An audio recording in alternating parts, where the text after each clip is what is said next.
truly free. Yes. Once a person has that, they don't need to go to the government for anything. They just need to rely on themselves and their community to get themselves out of it, right? So I think that you brought up a really great When you need something and you need help, you go to your relatives, to your friends, your neighbors, you go to church, the people that you love, the people that you care about. If you don't have that, you are gonna go to the government. And then, if they have everything that you need to survive, they're just gonna take it away from you. And they're gonna use it as a tool to control you. That's right. And like Sarah said, there's one other thing, and that was the Chinese Cultural Revolution, when they destroyed history and they killed the people that believed in the Chinese history. We were going through the same thing here in the United States under Barack Obama, under Joe Biden. The radical left Democrats were trying to destroy American history, because just like that, if you don't know your history, you don't have any anchor. You have nothing to base your foundation and your beliefs on. Amen. So, Sarah, you mentioned Loudoun County, and what Carla just talked about. There's a woman named C. Van Fleet who says that she sees in the United States during the Biden administration the same things that she witnessed and suffered in China's Cultural Revolution. So it's coming here. Franklin, you grew up in a socialist society. Carla, you were born here, right? You were really lucky. Now, Sarah and I have something in common, and that is our parents escaped communism. My dad is not as dramatic a story, but Sarah, if you could just mention a few moments about how your parents came to this country. My mom, she's so beautiful and so wonderful. And she came from Cuba in the 1960s on the Johnson Freedom Flight.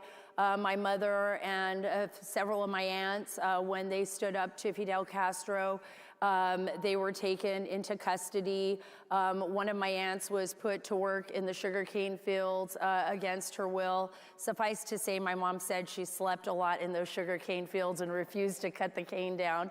You know, at that point in time, President Johnson, those freedom flights that came to the United States allowed a lot of the Cubans that stood their ground against Fidel Castro to come here to be sponsored and to stand up against the Communist Party. My mother always believed, and she taught me since I was very, very young, that this was her nation. When people would say, "Are you Cuban?" she would say, "No, I'm not Cuban. I'm an American." Wow.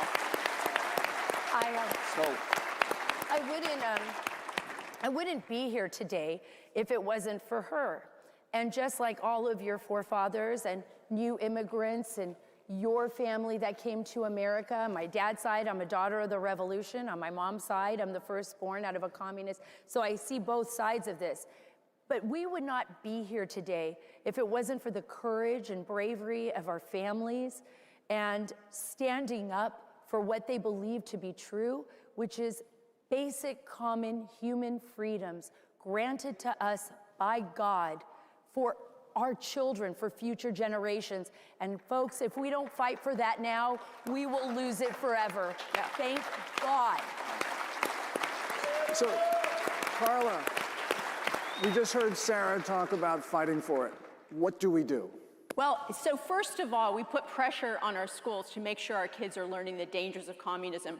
Our Secretary of Education, Linda McMahon, is working to push the decision-making back to the states and to the local regions, and that's important to support her effort.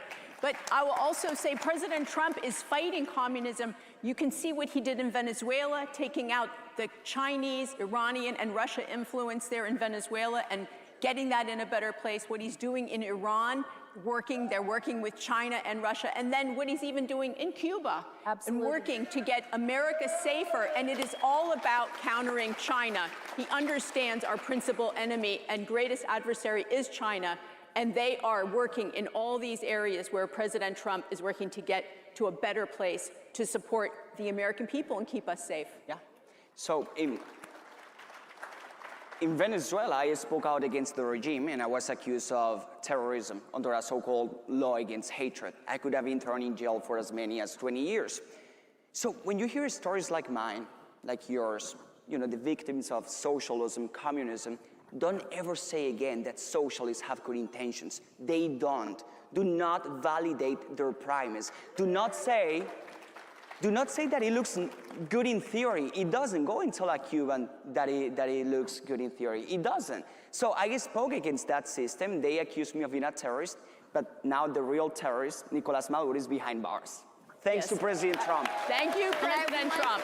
I want to jump on that really quick, and before we wrap it up. Look, President Donald J. Trump has brought it back, right? Putting America first, putting the American people first, and in doing so, he has shifted the globe. The geopolitical shift is unbelievable and remarkable because somebody has the courage to stand up. I feel blessed to be a part of this administration. I will fight every single day for the American people and to ensure that our nation is free from the proxy war being waged on us by China and others who have poisoned our nation and killed our children. And we will ensure that every single day that we wake up and every single day that we're working for you because we serve you, that we are going to go after the cartels, that we are going to hold China accountable for what it is doing to our nation, and that we are going to protect our children. Because you're the most important resource. It's the American people. There is no doubt about that. Well said. We are out of time, but just let me say that Sarah Carter fights, she's the drug czar. She fights the fentanyl and the other opioids that China is bringing into our country. So, Sarah, thank you so much. This is human lives that we worry about. So, thank you very much. This has been fantastic. Thank you. Thank you. No Thanks, to everybody. communism. Yes. No to Thanks, communism. No communism. No Protect America. communism. No communism. Thank you.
The battle for the soul of the nation moves to CPAC.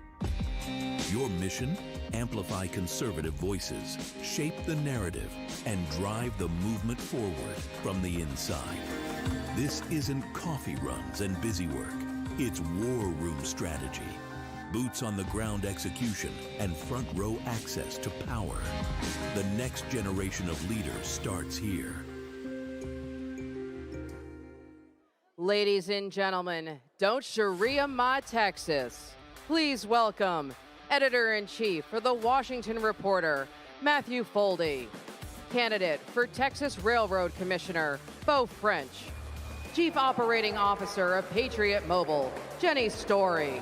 And your moderator, host of the Carl Higbie Frontline, Carl Higbie.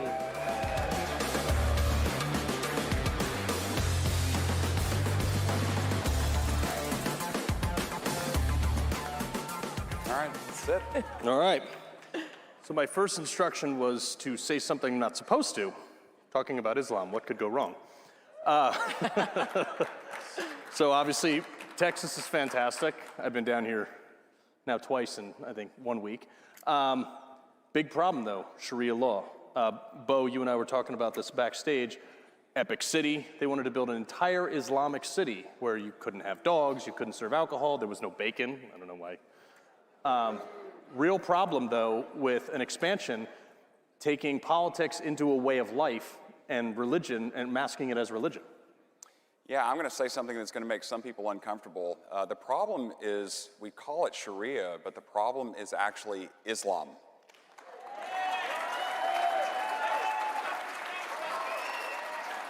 I mean, it's great that politicians are finally waking up to what the grassroots have been noticing for a long time. I travel all around the state. I talk to grassroots organizations all the time. And every time I ask for a show of hands, who is worried about the Islamification of Texas? And without fail, 100% of the hands go up. And so, look, we in Texas know that we are the target. They are moving here. They create enclaves. They put people up for city councils and school boards, and they're having success. And it's not like a pastor is starting a church, in isolation and shepherding a flock. It's all coordinated. I mean, and Texas has been, we're a top 10 economy in the world, $3 trillion economy. They are here because they know that if they can infiltrate Texas and conquer Texas, then what's going to happen? They're going to be able to control the United States. That's the pathway to the United States. So that's why we're a target, and that's why Texans are waking up and understand that this is a real threat, and we need to stop it now. Well, absolutely. The other thing is, Matt, is we've seen this in like Mogadishu, Minnesota, and Dearborn, Michigan, a lot of other places.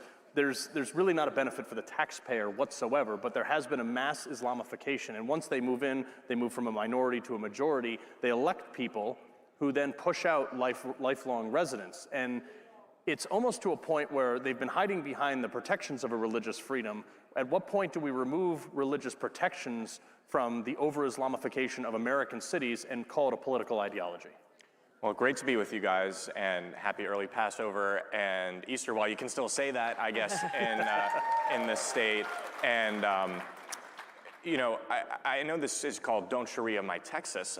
I'm from Maryland. I don't have the fortune of being from a state with that many Republicans, but I think that we should make sure we're not Shariaing America. Right. And that includes even places like Maryland, because what you see, at this point, Carl, you were talking about Mogadishu. I mean, they call Mogadishu Somalia mini Mogadishu because of what's happened in Minnesota, right, is my understanding of what's going on there. And this is a problem across the world, right? My brother lives in England, home of Londonistan, Manchganistan, all of these places, and these quickly become third world countries. Right. So I think what's important with not Shariaing Texas, and Bo, you're right, if you lose Texas, in a lot of ways, you lose it to the left. If you lose it to the jihadists, if you New York City, Texas, then America is going to be in short order in a lot of trouble here.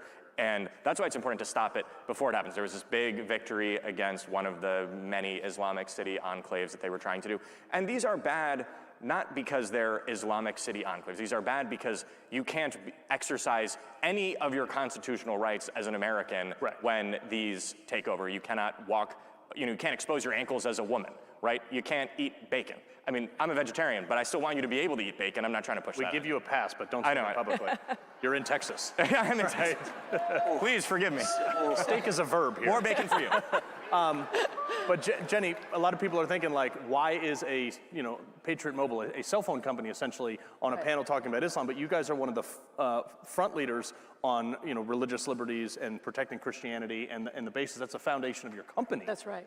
That's right. So basically, Patriot Mobile is a mission-based company, and we fund that mission by selling quality cell phone service. But we've been on the front lines for over a decade fighting for our constitutional rights and freedoms. And to us, Sharia is contrary to our Constitution. I mean, just think about. You don't have a Sharia discount? We don't have a Sharia discount. Okay. But I mean, think about your First Amendment right. I mean, the Quran basically has Sharia, and it states that if somebody leaves the Islam, that they can be put to death. Or if someone speaks out against Muhammad, they can be put to death. I mean, those are clear violations of the First Amendment, right? The right for religious freedom and the right to speak freely. So, I mean, that's why our company exists. It exists to preserve. As conservatives, we want to conserve the Constitution. Yeah. You all think that Carl's a moderator. He's actually just our security guard for this panel, right? That's right. We all have our role.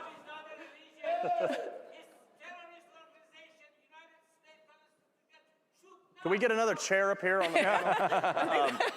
But, Matt, the other thing is, a lot of people don't, I don't know, we have an entire 49% of the country, thankfully, from the last election, that believes that, you know, we can all get along. And you look at anywhere there's Islam, where anytime Islam is in the minority, they scream for minority rights. But every time they're in the majority, there are no minority rights, and they throw gay people off buildings. Right.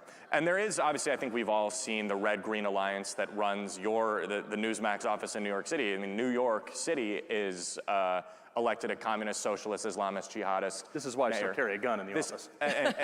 Exactly. And the left, obviously, anytime you want to, I mean, in Maryland, we have, you know, these churches that they want to put up on, you know, and then the left will, or crosses, and the left will say, oh, you know, Thomas Jefferson loved separation of church and state, whatever.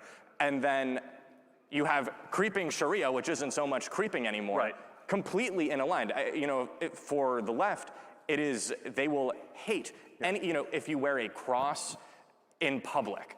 But then without a moment's hesitation, they will say, what we want in Texas is a giant Sharia law city. It's complete, it's the cognitive, it doesn't even make sense. It's irreconcilable. And that's why, again, I think it's very important for Texas, which is not run by the Islamist left, to stop this before it then goes everywhere else. Yeah, but Bo, to Matt's point, which is, you know, we have Zorhan Mamdani, who's like the radical Ugandan socialist who lived in his mom's basement and never had a job, and now he's in charge of Manhattan. Right. How, you know, we have this giant push within our educational system too, which I think is leading to large influence, especially here in Texas, that has said, oh, you know, we're gonna do Halal Day, or we're gonna teach these kids Islamic prayer. Oh, it's history. I say, what happens if I went and be like, hey, we're taking a field trip to get everybody baptized, no consent forms needed? Yeah. Yeah, look, as the former Tarrant County, which is where we are now, the former Tarrant County GOP chair, largest red county in the nation. Look, I was contacted all the time because I was one of the first elected officials in Texas to be speaking out on these issues. And, you know, parents would call me from, you know, neighboring counties talking about how their kids were being bullied, their daughters were being bullied at school because they weren't wearing hijabs. You know, there's halal marketplaces popping up all over the place, which is, by the way, you know, a slaughter that is not really the same way we do things here in America normally. And so they are infiltrating all over every facet of our life. And my frustration is the voters care about it, the people care about it, the grassroots are screaming about it, politicians are finally talking about it on the campaign trail. Where have they been for the last 30 years? Remember when George Bush said Islam is the religion of peace? Right. That was a lie. Yeah. He doubled the Muslim population in the United States. Barack Obama doubled it again. Well, but let's talk about that. That is the fundamental umbrella of which they operate. We are the religion of peace. You can pick verses out of any part of the Quran that say otherwise. However, they say we are the religion of peace. And I'm struggling to find any reason to believe that, especially people, oh, you're Islamophobic for saying that, Bo. Well, they mean peace. Yeah. They just mean peace within the context of a post-Islamic takeover. Yeah, under their umbrella. Well, but the problem is, though, it's not that people are Islamophobic. It's that the leading cause of Islamophobia is that Muslims keep trying to blow people up. That's awesome. I do want to, can I add about the Muslim Student Association? Yeah. So I don't think people realize this, but in 1963, the Muslim Student Association started in University of Illinois. And the Muslim Student Association now is probably in every college. And I wonder if they were behind the whole pro-Hamas demonstrations, because they all had the same tents. Right. They're also now in the high schools, and we had an issue just recently, which is what we were talking about, was at Riley High School? Wiley High School, where they were handing out hijabs, right, and Qurans, and that, you know, that shouldn't be happening. And just recently, down in Houston, the principal allowed a busload of students to go to an Islamic center to learn about the religion of peace. Yeah, why not It's a baptize? propaganda, right, exactly. Yeah. So this is happening in Texas.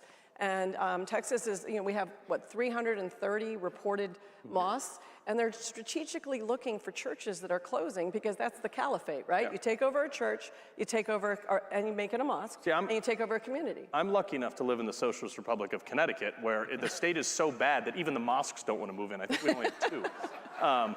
Great news, ups and downs. Foldy, you know, but we see this time and time again, where it's almost like a victimization. It's like, oh, poor us. You know, let us do our thing. We want to live peacefully. And then you have them taking over Times Square saying, Islam is here to take over. And people are like, no, that's not what they're doing.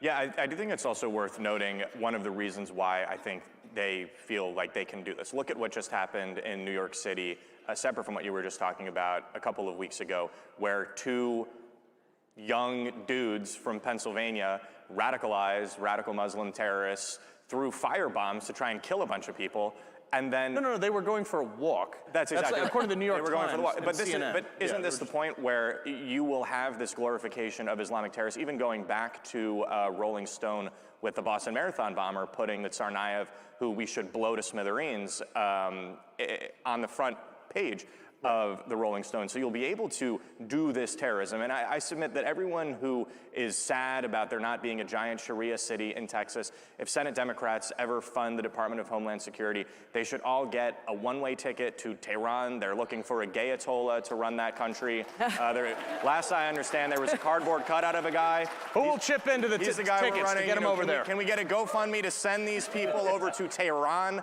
so they can stop trying to destroy your home state? You can set that up there. You can make it so that, you can't have bacon, so that you can't have exposed ankles, exposed shoulders on your women. Just don't do it in America. Yeah. But it comes down to immigration, Bo, and this is the fundamental conversation that only Donald Trump was willing to have, which is basically they're not sending our best people. And now we've had 4 years of open borders prior to this term, and we don't know who's here. We know that there's as many as 18,000 people on the terrorist watch list, and yet you have 49% of the country that either need a CAT scan or just need to not vote anymore. Yeah, I think this brings up a bigger problem, right? I mean, we've allowed, since 1965, we've allowed immigration from lots of places in the world whose culture and values do not align with America's. And the problem with that is everyone's like, oh, well, the Muslims, they're only 1% of the population in the United States. And that maybe wouldn't be a problem if they were sort of evenly distributed, but that's not what they do. They focus on certain areas so that they can just replicate what they've done for the last 1,400 years.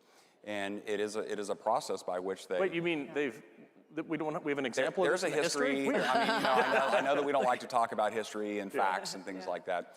But to me, this speaks of a bigger problem, right? And frankly, it's not just the Muslims we've allowed, and it's not just illegal immigration. It's not just the Biden 4 years when 20 million people came across our border, mostly here in Texas. It is that we have roughly 100 million people in this country who shouldn't be here. They don't share our values. They don't want to assimilate. And I would argue that this is just one component of it. Now, I think it's probably arguably the most dangerous component. I mean, think about it. The Somalis in Minnesota, they came here illegally. But look at all the fraud that they've committed. There are plenty of H-1B, fraudulent schemes that we've uncovered here in Texas.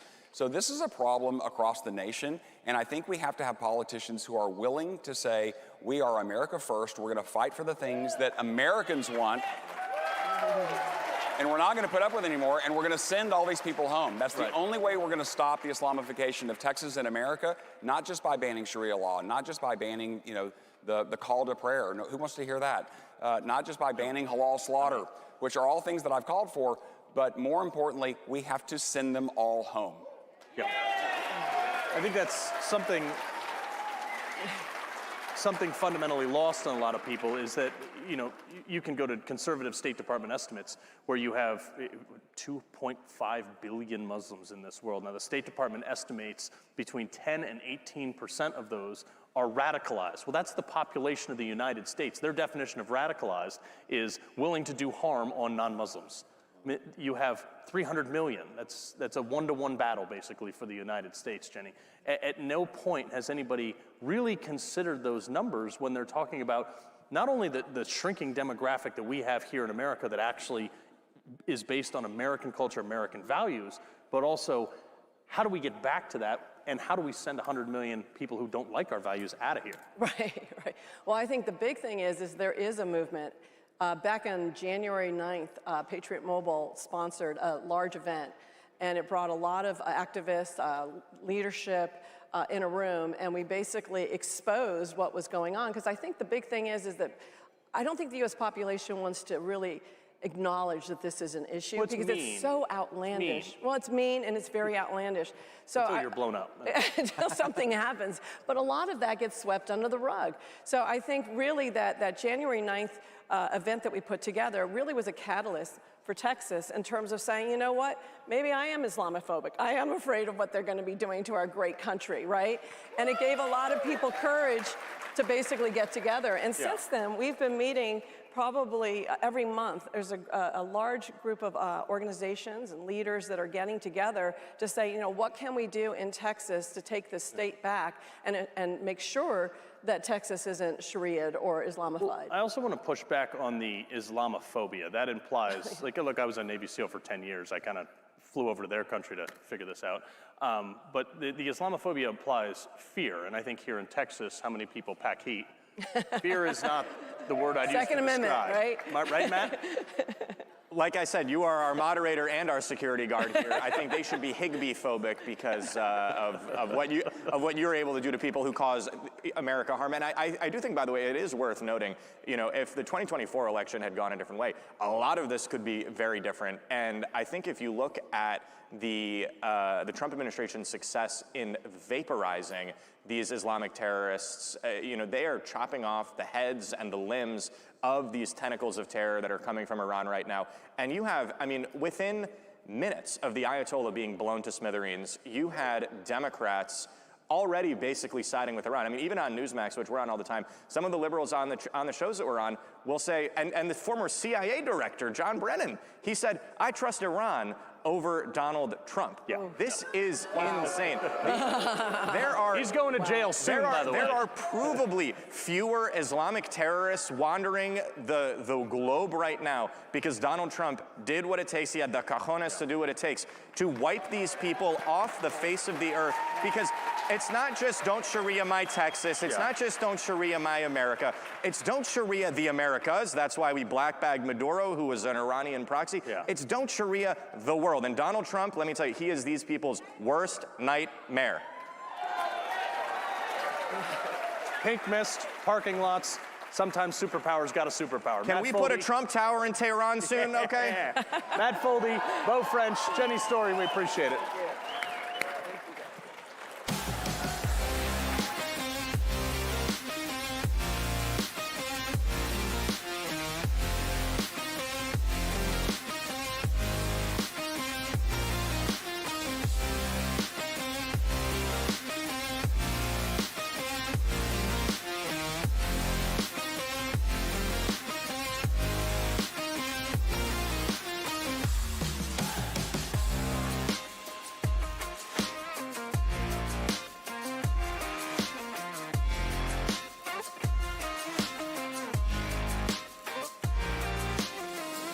Ladies and gentlemen, don't forget to vote in the CPAC straw poll in your app. The CPAC straw poll will close Saturday morning at 10 a.m.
Today, America faces its own moment of decision. In 2026, a new nation of Ezras will rise, calling the nation back to its foundation, to read the entire Bible aloud, Genesis to Revelation, a public declaration that God is not finished with America.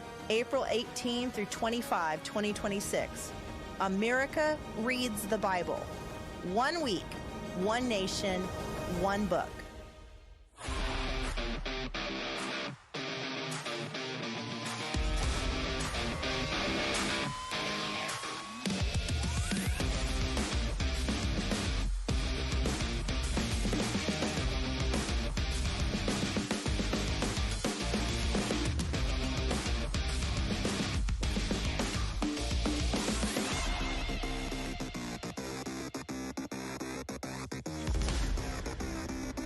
Do you want to be part of saving America?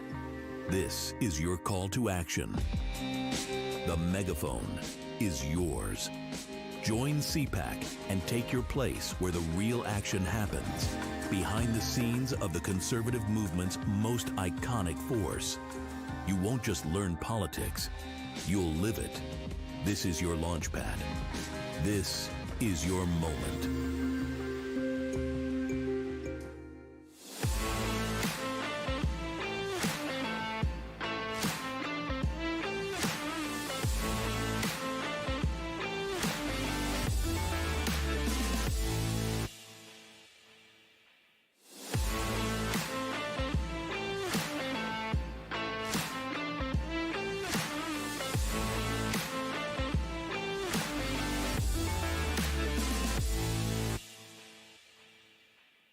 History isn't written in the classroom. It's forged in the fight for freedom. At CPAC, you won't just watch the movement, you'll help lead it. From strategy sessions to national stages, your work will matter. This is where passion meets purpose and where interns become leaders. Step up, stand out, join CPAC. Ladies and gentlemen, Remembering Charlie with Jack Posobiec.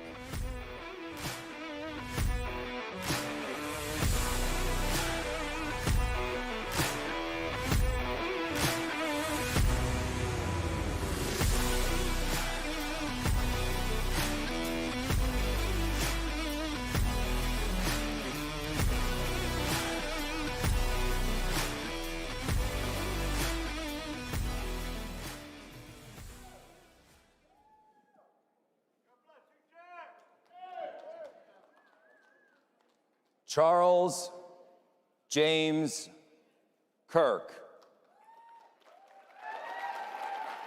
Charles James Kirk. So it's been 6 months since we lost Charlie.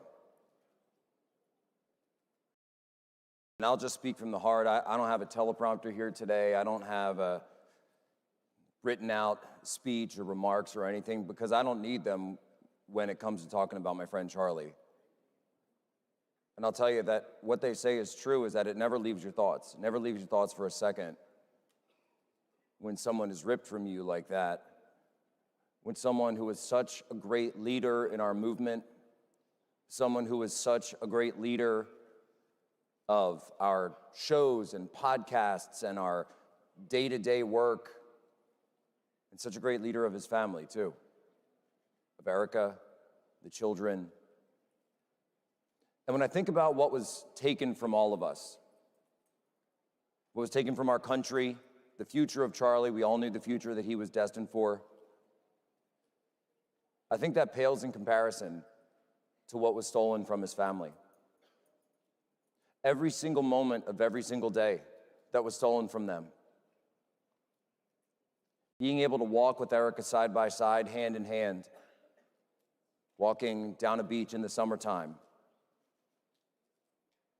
teaching his son to be able to throw a 50-yard long bomb like we all know Charlie could do, teaching him to play basketball, teaching their daughter to play basketball, and maybe, definitely one day, walking his daughter down the aisle at her wedding. Every single moment of every single day of their lives was stolen from them. And I know that here at CPAC, I know that here at Texas, you'll certainly agree with me when I say that justice must be done for the family of Charlie Kirk.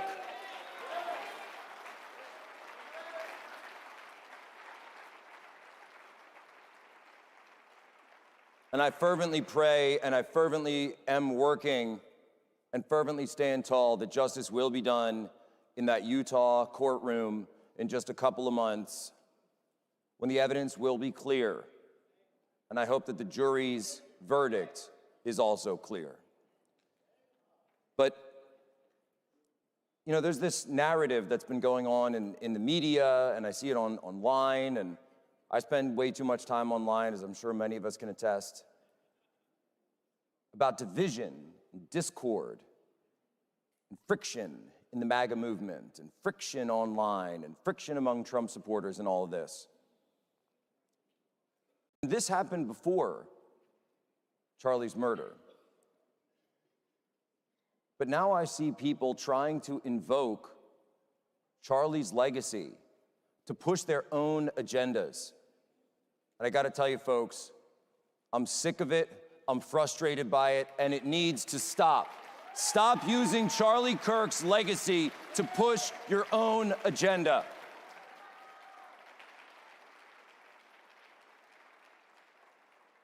But I will tell you one thing that gives me hope is coming here at CPAC and coming here and standing with all of you good people, with all of you great Americans. I don't see that division. I see unity.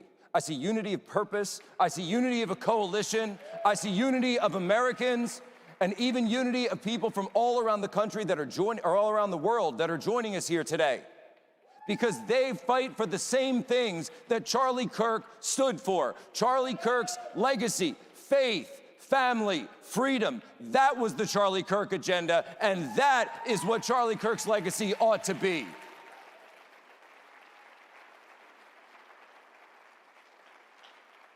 Charlie Kirk stood for freedom of speech.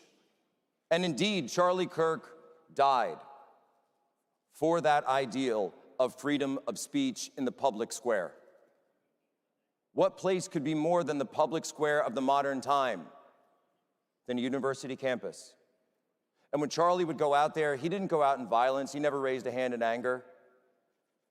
He raised a microphone to himself, and he offered anyone who disagreed a chance to speak as well. He said, "Come, let's debate." And Charlie had the perfect phrase: when the talking stops, the violence starts. When the talking stops, the violence starts. And that's exactly what happened. Because it begins with cancel culture. It begins with this idea that you have the right to decide who's allowed to speak, that you have the right to decide who should be not allowed to speak. And then suddenly, if you don't get your way by agitating like one of these woke-eratis, then you go and you say, we're gonna shut him down on social media. And then you might try lawfare. And then you might try shutting him down another way. And what does it end with? It ends with them trying to silence Charlie Kirk with a bullet. That is where the wages of censorship and canceling go. That is where that comes from. And Charlie Kirk didn't stand for that, and I will certainly not stand for that. And God bless CPAC, and God bless all of you for not standing for that either. We stand for freedom.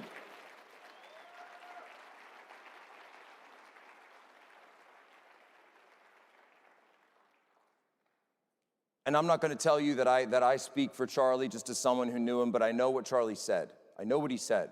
Charlie said it's about unity. It's about the coalition staying together. The 2024 coalition, the generational coalition that Donald J. Trump, the greatest political strategist that this country has ever seen, put together with the help of people like Charlie, with Turning Point, with CPAC, everyone working together to that one common purpose.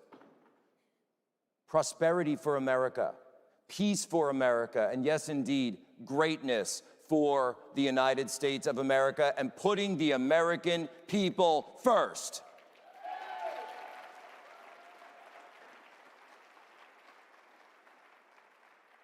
And when I see people invoking Charlie's name to try to push their agenda items, whatever it may be, I say that's not what Charlie was about. And you know, they told me, they said, why don't you tell a story about what it was like knowing Charlie? And I never really know what to say about that. You know, he was exactly the same in private as he is in public. He was always on the go. He was always on the move. He was always working. And I will say this, though, that almost every morning, if you were someone who knew Charlie, if you had your phone number, and Charlie was always texting and sharing messages with people and constantly communicating, but Charlie was always a deep student of the Holy Bible. Every single day of his life, he started with the Bible. Before he went out on stage, he started with the Bible. Before he went to a debate, he went to the Bible. And Charlie would always send people whatever Bible verse he was reading that day, and you knew he was reading it, he would send you a text message with that quotation from Scripture. And so when we think about Charlie's legacy, I would encourage everyone to maintain that interest in staying united, keeping the coalition together. But if you want to do something in your daily lives, something that Charlie always did, pick up the Bible every single day and find a piece of Scripture, find a quote, find a line, one that speaks to you, and share it with your friends. Share it in your group chat, share it in your family, share it in your work chat. Just put it out there, because Charlie Kirk lived every day on this earth for Jesus Christ. And Charlie Kirk understood that Christ is King, and he lived and served and died as a witness to the Christian faith and to the living God. That is what he stood for. That is what we should all stand for. And if we remember that God comes first in our lives, then we will remember that very simple hierarchy of things: God, family, country, in that order. God bless to all of you. God bless to CPAC. God bless the United States of America. Thank you.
Debanking is a threat to American freedom, and it's why Old Glory Bank exists. With conservative co-founders Dr. Ben Carson, Larry Elder, and John Rich, and board member Sean Spicer, we offer full-service online banking in all 50 states. America needs a place like Old Glory Bank because people need to have an institution that they can trust in, an institution whose values correspond to their values. Old Glory Bank, fortifying the new freedom economy.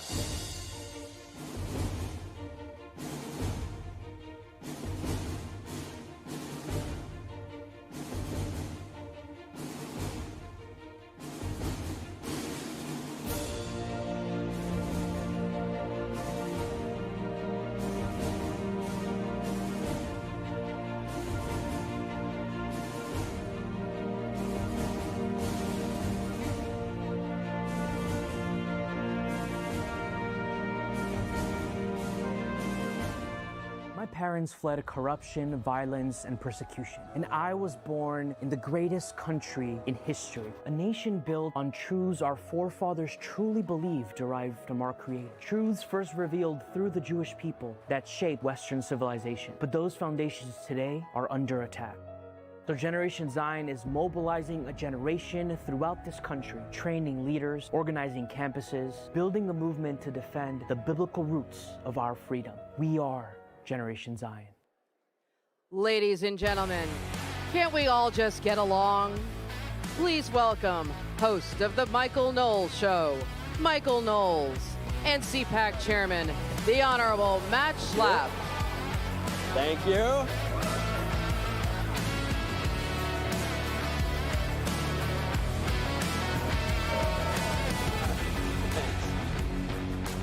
All right. Welcome back to CPAC. It's good to be back. Is it true? Love being at CPAC. You do? Why? I have. Because I've been coming to CPAC since I was 21 or so. I think that was my first I thought time. you were 21. I know. I'm now 22 now. Oh, okay, good. I've been coming since I was 21, and I love it because it's serious and it's wacky and it's vivacious, and you get all the conservatives fighting each other, vying for position in the party, planning out the future, which I love. I think that's great. But then the other thing about it is you have to come to conclusions. CPAC is a great place to do that, and you need to unify, and you got to see the stakes, and you got to do the one thing that Republicans and conservatives never want to do, which is actually get together and move in the same direction toward a goal. So that sounds like dinner at the Schlapp House. But you're right, we're all individuals. I almost like, if everyone's doing something, that's when I say, this must be the wrong thing. I want to do my thing. Yes. I want to do it my way.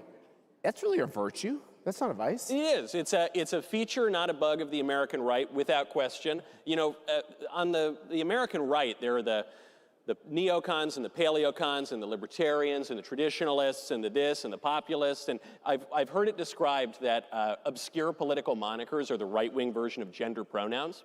Whereas on the left, it's progressives and super progressives and John Fetterman. So you have, you know, it's basically uniform. Do you like John Fetterman? He's growing on you. There you go. I'll take him. In fact, I was at the State of the Union this year. John Fetterman even wore a suit. I mean, this guy is becoming more Republican by the day. It's great. But it did make me think, especially coming back. CPAC is always a great way to take stock and say, okay, where are we? What have we done? How have we advanced? And I think the craziest moment I have ever personally had because of CPAC was a few years ago. It was 3 years ago now today, when it was the height of the transgender craze. And I said, look, transgenderism is either true or false, and it's not true. It's obviously false. So for the good of society and for everyone, we need to get rid of this ideology. We need to eradicate it from public life. And I leave the stage. I thought it was a fine speech. It was okay. You know, people liked it. It wasn't a huge deal at the time. And I read these headlines. They said, Michael Knowles incites a genocide at CPAC. I said, well, I never considered myself much of a genocider, but okay, that's a surprise. It was so radical then to say that transgenderism isn't real. And then within a year or so, my colleague Matt Walsh made a blockbuster hit movie, What is a Woman? Totally took the issue by storm. You had politicians passing laws, campaigning on this. And then just yesterday, totally fitting, the Olympics announced it was banning transgenderism from the games. It was great. And so all of that got me thinking. I said, okay, we don't really talk about transgenderism anymore. You know why? Because we won on the issue. 3 years ago, it was the most radical thing. You'd be accused of genocide if you brought it up. 3 years later, it's over. We won. We eradicated it from public life entirely. It worked.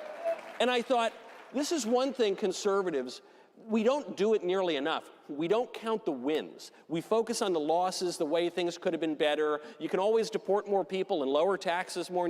But guys, we've won so much. 675,000 formal deportations last year, another 2 million self-deportations. That's a big win. That's 3 million in 1 year. Guess what? Joe Biden was letting 3 million illegals come in every single year under his presidency. These are big wins. Crime, way, way down. You've got a total unity in the administration. The president, the vice president, the secretary of state.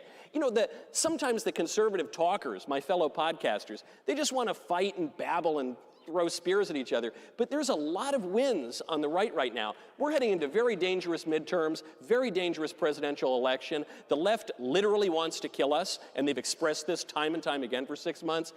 Conservatives, we got to get on the program, unify, keep our eyes on the prize, and win, because we can do it. We've done it before, and we can do it again. So, not to blunt what you just said, but there are differences And you know, we have media here that are saying they're trying to make a difference into a division, into a civil war. Yeah. And I think what we have to do is not go back and say, oh, no, there's no differences. There's tons of differences. Of course. How boring would CPAC be if it was all unity, agreement, vanilla, right? We wouldn't want that. You guys, we invite people who have different perspectives, want to focus on different things. You all have your own opinions, which is why we have a straw poll. I believe that's something that the left has lost. They don't have differences. They have a hive mentality. It's lockstep. They're dishonest in front of the camera, because behind the camera you hear these people talk and you start to see like humanity a bit, like I like this, I don't like that. But when that camera's on, they are all on the same line. Now, why is that? Is that because someone's paying them all to be like that? We'll one day figure out what is behind the fact that they stay lockstep. We've got to figure out this word unity. If you think about America's founding, right? It was about unity and being one while having individual states and different political parties. And tease that out for us a little bit. Like, embrace what you want, but understand the bigger picture. Yes, no, you have to have a sense of a common political project. Actually, Matt, it's great that you brought up the founding, because you think all these great men of the founding, Washington, Adams, Jefferson, Madison, John Jay, all the rest of them, these were big personalities. They had a lot of disagreements, one amongst the other. Just listen to the way that John Adams and Thomas Jefferson talked about each other at different points. It got a little bit rough. Kind of reminds us of, you know, some of the Trump insults in the primary of 2016. It was pretty brutal. And then you add Hamilton into the mix, you get weird sex scandals. It's, you know, there's a lot there. But these men, despite all of their differences, they recognized that they could use each other's skills to advance a common cause. So you think of a guy like Adams, he's the most conservative founding father. Well, guess what? Adams is the guy who asked Thomas Jefferson to draft the Declaration of Independence, because he knew Jefferson was a much better writer than he was. They all kind of knew how to bring their differences into a kind of a harmony, into a complementarity. Why does it always take a more liberal person to be more artistically creative? What is that? It's been going on for hundreds of years. I don't know. Very frustrating. It's because we've got our life in order. They're a little bit more emotional, maybe. But regardless, that's, I think, what the American right has to do. Consider this. The American right has disagreed on basically every single issue over the course of our history. Even going back to the founding of the Republican Party. The Republican Party was founded on tariffs. Abraham Lincoln said, "Give me a tariff, I will give you the greatest country in the world." Then the Republican Party became the party of free trade, and we hated tariffs. Now we're kind of the party of tariffs again, but kind of the party of free trade. We just disagree on the substance of that issue. We've been the party of restraint, of William F. Buckley Jr., no less a conservative, saying we should not intervene even in World War II. We've also been the party of foreign adventurism and a muscular foreign policy, and we kind of go back and forth day by day. I think what unifies the conservatives is not so much one issue or some other issue, but it's a common sense of purpose, driving the common good of the United States, which means applying eternal principles, things like justice, dignity, equality, a transcendent moral order, applying those to constantly changing circumstances. And so, yeah, we have to hash out all those debates. But what you're right about, Matt, is the media want to create these divisions. They want to pretend there's a civil war because, I don't know, some podcaster doesn't like some other podcaster. It's because they fear us. If we all stand together, we demonstrated, even with some election malfeasance, that we are the majority. Yes, of course. You know, the most popular political identifier in America is conservative. True. There are more conservatives than Republicans. Yes.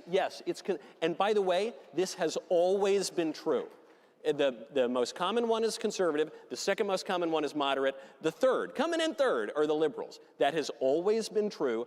America is a conservative country. Alexis de Tocqueville pointed this out back in Democracy in America. It's in our body. We're a practical people. We don't follow radicals and ideologues and demagogues easily. I think that we have a great advantage to us. What we need to do is not fall for the traps that our opponents set for us. You think about it on the administration. They're always trying to come up with these divisions, a civil war in the White House. I have never seen a more cohesive White House in my life. They're trying to drive a wedge between, I don't know, the vice president, the secretary of state. They all endorse each other. They're all on the team. I mean, effectively, the president has already endorsed Vance in 2028, and so has the Secretary of State. I mean, this is, regardless of what happens in the presidential election, I just want to point out, that's an amazing amount of unity where we're hashing out our ideas, where we have a common vision forward, and no matter what you're reading about division among the Republican Party and the press, don't forget the Democrats are as unpopular today as they have ever been. The polling is absolutely abysmal for them. They have no pitch whatsoever. They don't know what they believe, and that's why their best candidate for president is Patrick Bateman in California. I like to call them the socialists now. Let's face it. If they're going to call themselves the socialists and grab it, why don't we just call them the socialists too? Because that's essentially what they are, the socialist Democrats. The only kind of summation to what you said, I would say, is one of the reasons why essentially there is this collaboration and this coalition that stays together is because people embraced Trump and Trumpism. Yeah. If you remember when we first met, my gosh, a decade ago, this was a very controversial thing. CPAC helped normalize the idea that someone who was outside of politics, came with a business perspective, came from New York City, was okay for you to listen to and consider voting for. We were the people that said that about RFK Jr. recently. We were the first people to invite Secretary Kennedy, before he was secretary, to a CPAC event. And I got an earful for that one, by the way. And Tulsi Gabbard, when I think she had a 9% CPAC score, people said, you have sullied the name of Ronald Reagan by inviting her to speak at his dinner. Maybe, and I'm not a moral relativist, but maybe Republicans are just more aware, conservatives, are just more aware of watching and listening to how things actually work. So yes, you want to be reading books and have ideas and be more to morality, but also there's a way the thing goes down. And I think that our side of politics has to be more aware of reality, yes, because we're raising kids, we're running businesses, we live in a practical world. Yes.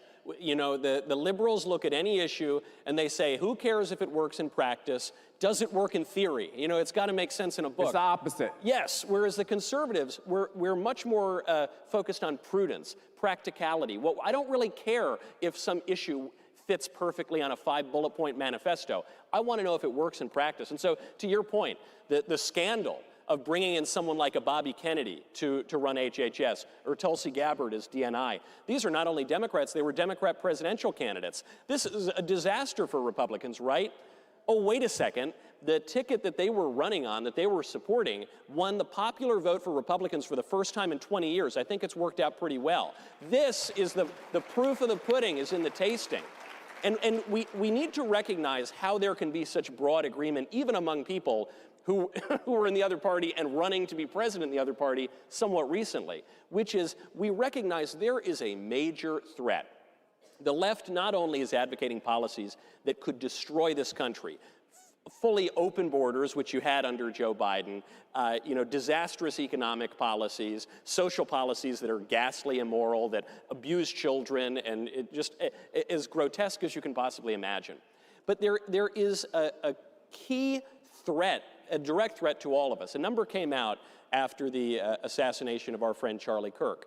The number showed that 1 in 5 Democrats thought that the killing of Charlie Kirk was justified. And if you looked at Democrats under the age of 30, it was 1 in 3.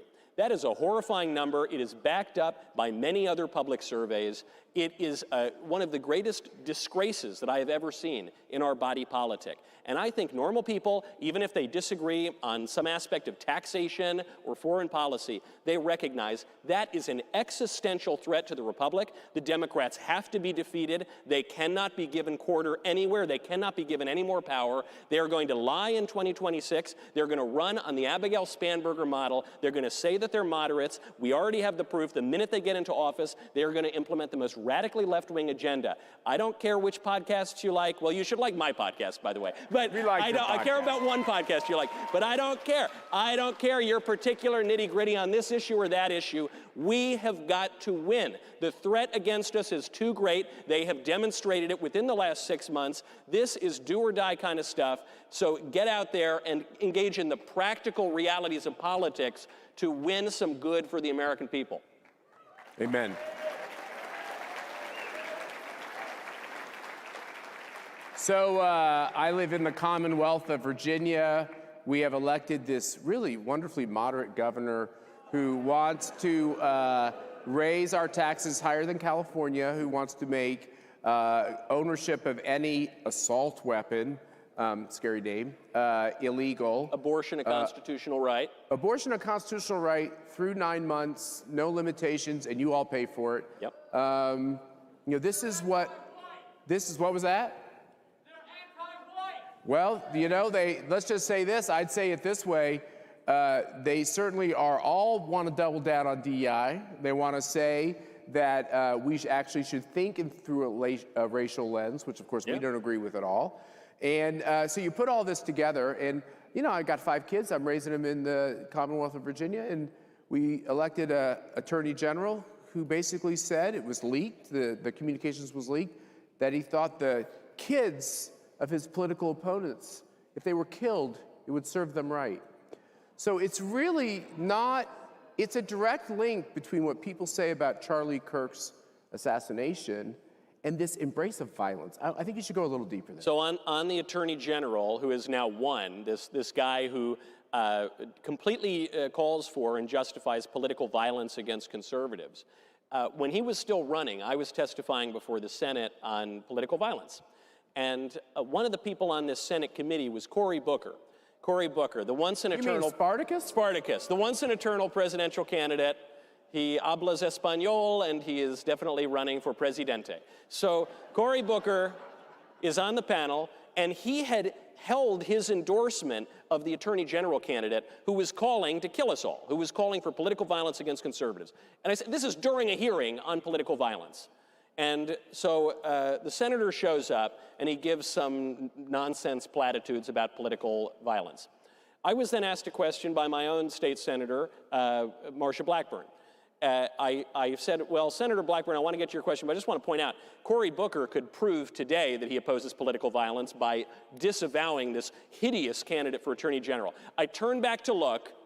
Booker has left the room. There's a Cory Booker-shaped hole in the wall. He's running away from his responsibility on this because the Democrats don't mean a word of it when they disavow political violence. When the push comes to shove, they don't take the actions that they need to clear that toxic refuse out of their party. In fact, you know what they do? They elect them Attorney General.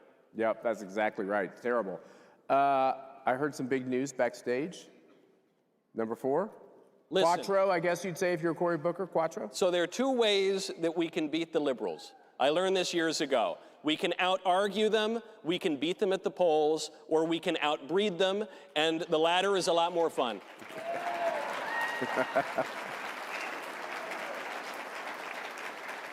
Can I add to that, if we overpopulate them, can we also turn back to not allowing them to raise our kids? Yes. Because we could have all the kids in the world and then turn them over to raise them, and then they come back at us with purple hair. Then we'd only be helping them, yes. We need the manpower, and we kind of need to overpower them politically, too. Final question, Michael Knowles. By the way, thank you for being here again. You're a very important voice.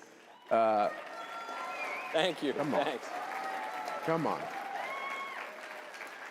He's in a crabby mood because he wasn't able to have sausage or bacon at breakfast. I know, it's, it's sanctifying during these days of Lent. It's sanctifying. Yeah. Lent. I tell my wife, life is Lent these days. It's just like, what are you giving up? What is there left? But you're back here at CPAC. Your voice is important. I guess the final thing that I'd like you to comment on is, in November, how stark is it if they can break apart our coalition and take this idea that they've embraced Marxism, totalitarianism, wokeism, secularism, not secularism, and hostility towards religion, and make that seem palpable? This coalition that we've all been part of for the last decade is a generational coalition. We have not seen something like this that brings together such disparate parts of the country, that brings together a working class kind of conservatism, which did not exist for most of my childhood, that brings together people who call for a little foreign policy restraint sometimes, that brings together people who care deeply about social issues and are not just going to put them on the back burner, that brings together a little, I don't know, a little show business, a little pizzazz that we get because of President Trump. This is a generational coalition. It's something very, very special. It's something that not many of us expected to be built in our lifetimes. And we conservatives recognize something that the late conservative philosopher Roger Scruton talked about, which is that it's much easier to destroy than to build. The left is very good at destroying. That's all they do, and that's why they're very good at their task. But we conservatives have a harder task before us. We have to build things. We have to maintain things. We have to conserve things for our posterity. We care about a real positive vision for the future, and we cannot let this go. Obviously, whatever happens after 2026, 2028, it's going to be different because we have to change, we have to grow, we have to move. But we don't want to lose what has made us so special. The left is absolutely desperate to crack up that coalition. They have only become more radical. They have only become more ruthless. If they were willing to prosecute the President of the United States 4 different times to raid his house, to try to kick him off the ballot and to justify his near assassination, there is no length that they will not go to stop us from doing what we've been all endeavoring to do together, and which we have to continue to do moving into 26, 28, all the way into the future. And that, of course, is very simple: make America great again. Thank you, Michael Knowles. Thank you, sir. Thanks for having me. You going back to Tennessee? I am. All right.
In this country, there's no reason that every person in this country is not wealthy. There's tremendous amounts of wealth here. There's no scarcity. In a country that promises freedom, most people live financially enslaved by debt, by fear, by a system they don't understand.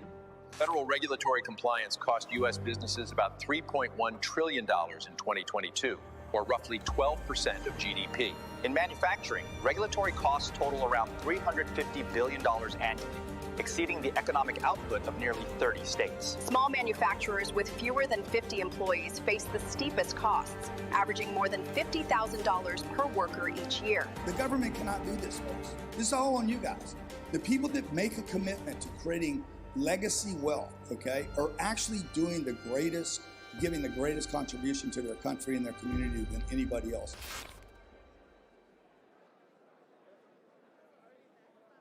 The conservative movement needs more than spectators.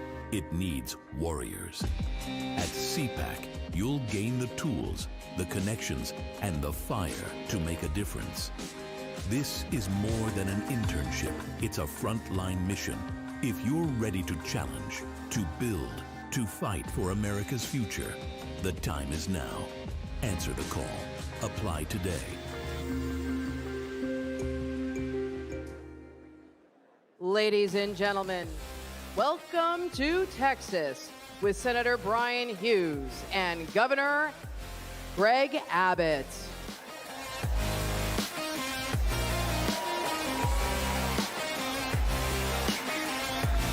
Hey, man.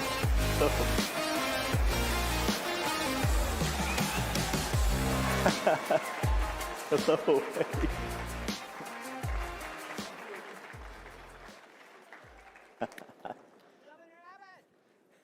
How y'all doing? Yeah. Proud to have everybody here in the great state of Texas. Yeah. Governor, I know we're all excited to have CPAC back in Texas. And so I've had the pleasure of being on the campaign trail with you. And everybody knows Governor Abbott knows how to campaign and how to deliver once we get in office. So on the trail, you talk a lot about the importance of keeping Texas, Texas. Give us a flavor of what you mean by that and what we're doing along those lines. I'll answer the question, two quick pieces of business. One, for those who do not know, this is State Senator Brian Hughes. Brian Hughes has been the architect of making Texas the most pro-life state in the United States of America. Thank you, Governor. Thank you. Thank you. Thank you, Governor. Thank you. For those who are not from Texas, I know it's just a matter of time until you become Texans, and so let me say in advance, welcome to the great state of Texas. But that kind of goes back to what Senator Hughes was talking about. When I'm campaigning, I talk about the importance of keeping Texas, Texas. And the challenge we face in that regard was articulated a little bit a while ago in the immediate past panel when they were talking about these people who are trying to come in and change Texas values. And it doesn't make sense because you all know Texas is well known for cowboys and capitalism. And what we're seeing seeping into our state here in our large blue cities, and that is the encroachment of socialism on our policies. Look at the crazy things Mandami said in New York, the communist from New York. Look at the crazy things Beto O'Rourke said when he ran against me for governor. And by the way, we beat Beto O'Rourke by double digits in the last election. And look at the crazy, wacky things that James Talarico is saying when he's running for the United States Senate here in the state of Texas. Exactly, but here's the deal. It's one thing for these radical leftists to say these socialistic things. It's another thing when they get into office and actually implement them. The reality is we have found that socialistic policies in Texas are deadly. In Texas, we elect our judges, and Democrat socialists were elected to be judges of criminal courts, and they don't believe in keeping people behind bars. They believe in letting dangerous criminals back out on the streets, including people arrested for murder. These socialist judges let them back out on the streets only to see these arrested murderers murder somebody else.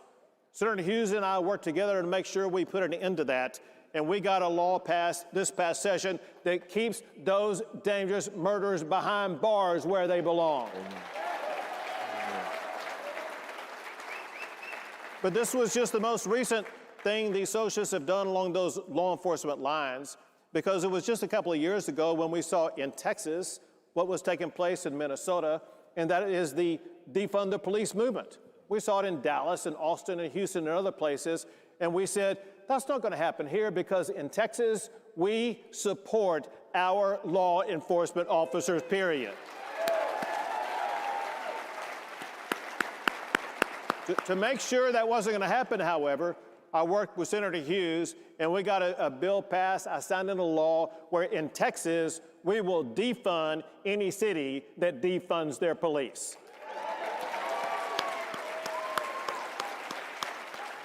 Strongest law of its kind in the United States of America.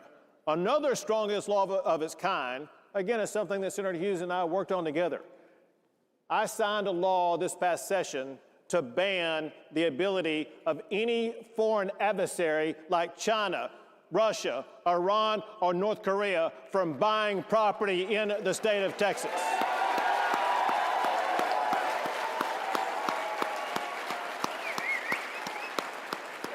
And I use that same law to go on and identify those who are foreign terrorist organizations like the Muslim Brotherhood and CARE, and I designated them as foreign terrorist organizations.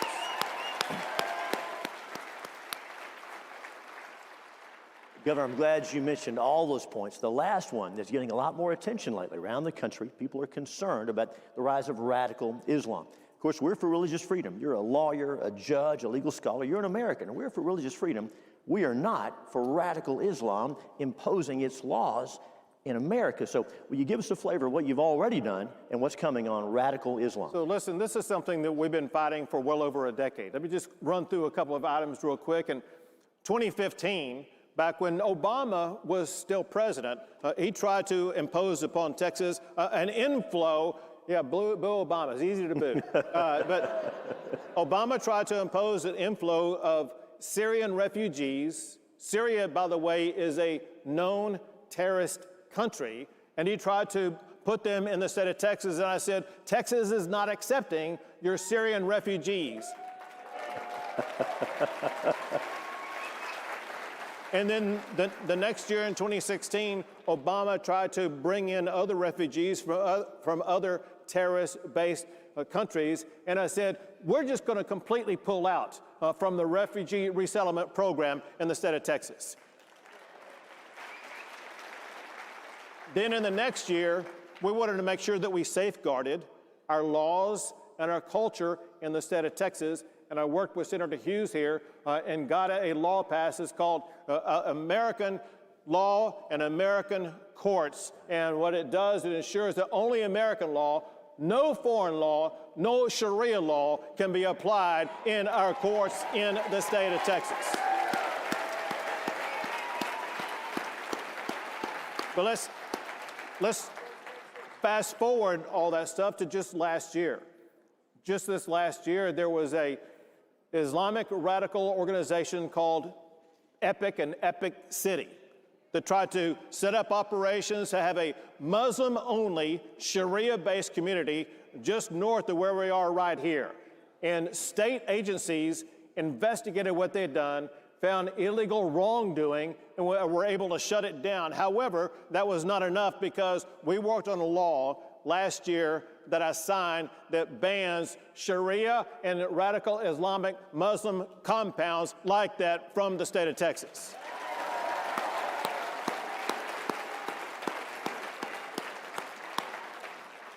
And Governor, you were talking about those laws that we passed to protect from hostile foreign adversaries, and you wisely used that to deal with CARE, with the Muslim Brotherhood. And I think you mentioned you designated them as foreign terrorist organizations. What's the effect of that?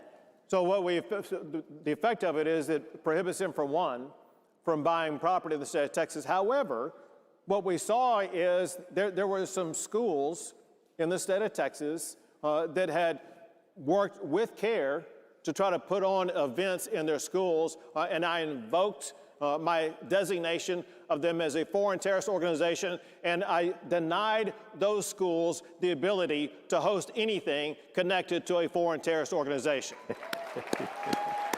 Thank you, Governor. So, Governor, we sit here today, all of us, with a secure border. And it's easy to forget what it was like just a couple of years ago during the dark days of the Biden administration.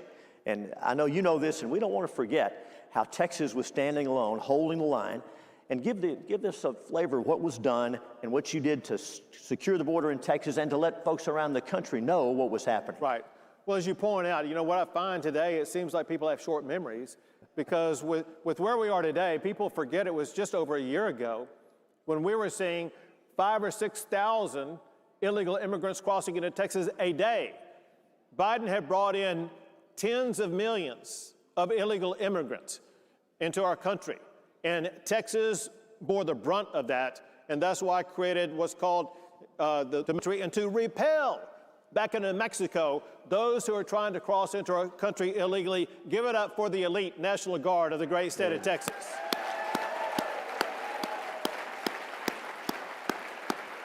Then we created our own legal system for those who are crossing the border illegally. We created new jurisdictions, new courts, new detention facilities, because if they got into the United States, and what we did is we arrested them for trespassing. They got a hearing real quick by video, and then they were put in jail, and then when they got out of jail, we'll put them in removal proceedings to remove them from the United States of America. And then also, I signed the strongest border security law of any state ever, where now Texas has a law where every law enforcement officer across the entire state is fully authorized to arrest anybody here illegally and to begin the deportation proceedings. Right.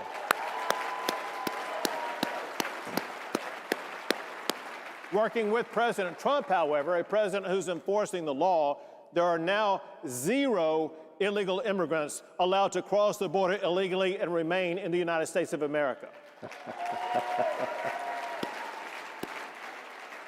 Texas has a lot of #1 rankings. One of our #1 ranking is Texas ranks #1 for the most deportations of any state in the United States of America. And Governor, speaking of deportations, as you know, here in Texas, we were facing the reality of illegal immigration, but some places like New York City and other places thought it was cool to be for illegal immigration because they weren't dealing with it. What'd you do about that? Well, they're called sanctuary cities, and so New York and Washington, D.C., and Philadelphia and all these other cities, they were self-declared sanctuary cities. Once Biden allowed these illegal immigrants into the United States, they were fully authorized by the federal government to stay here. However, I did not want them to be in the state of Texas, and that's when we began that operation to bus illegal immigrants to these sanctuary cities like Washington, D.C., like New York City, like Philadelphia.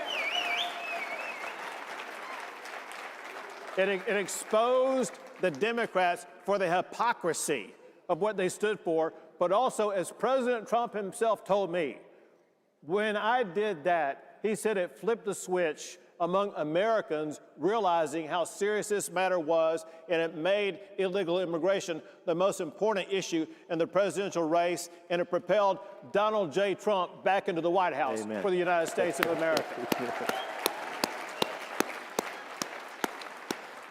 Governor Abbott, you have led, Texas has led on so many free market conservative reforms, led the country. We're thankful to be able to work with other states and compete to do good things. And one of the things that was big last year because of your leadership was a universal school choice in Texas. Tell us about that. So listen, Texas finally caught up with other Republican states, and we fought and we got past the largest day one school choice program in the history of the United States of America.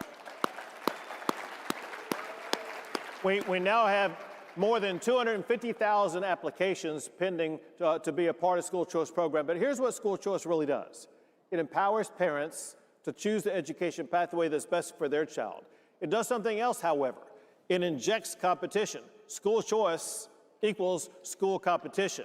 What that does, it elevates every education platform. It forces our public schools, our private schools, our charter schools, our home schools to deliver a better education product, and that leads us to our goal. Our goal is to make sure Texas ranks #1 for educating our children.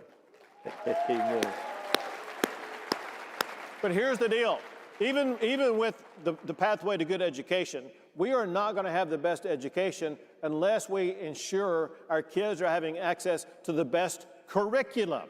And we reformed curriculum. Working with Senator Hughes, we banned DEI in public schools across the state of Texas. We banned boys and girls sports in our schools in the state of Texas. These are just common sense principles that we are ensuring that our kids will be focused on reading, writing, math, and science as opposed to the woke ideology that's being crammed down their throats in some other states. Amen. Governor, some of our friends visiting from other states or watching the broadcast may have heard this stuff about how Texas is going to turn blue. This is the year the Democrats are going to get us. Tell us the truth about that. So I'm guessing here many of you have followed the U.S. Senate race in the state of Texas. You know what's going on in the Republican primary runoff, and you may know this guy named James Tallarico, who's... Sounds like most of you have an understanding about who he is. But I mean, here's the deal. You've seen the crazy stuff that has surfaced about things he's posted on social media. And however crazy he is, I can tell you his votes are even worse. He is in the form of Beto O'Rourke. He's crazy, and we are not going to allow the Tallarico takeover of the state of Texas.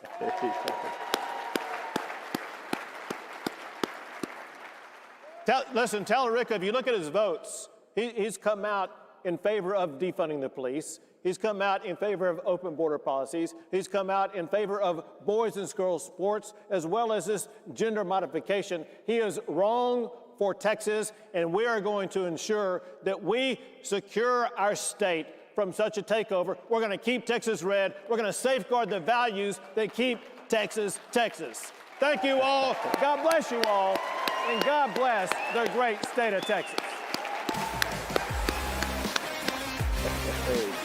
Thanks.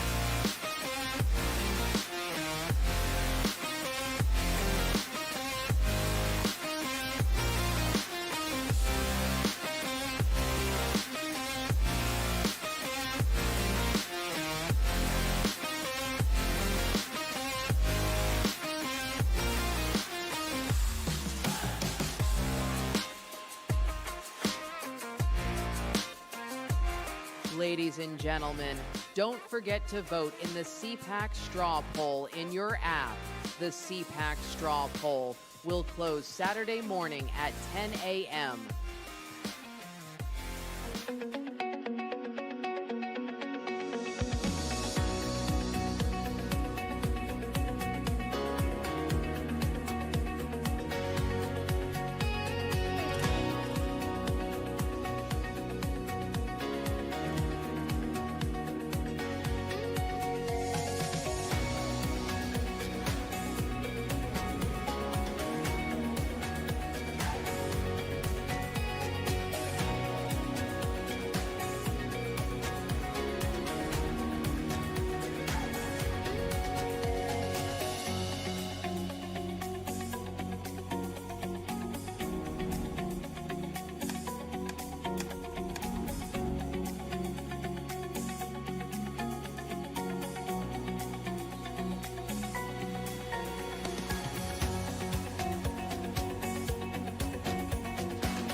The steal was stopped on Election Day, I think in no small part thanks to Judicial Watch's heavy lifting.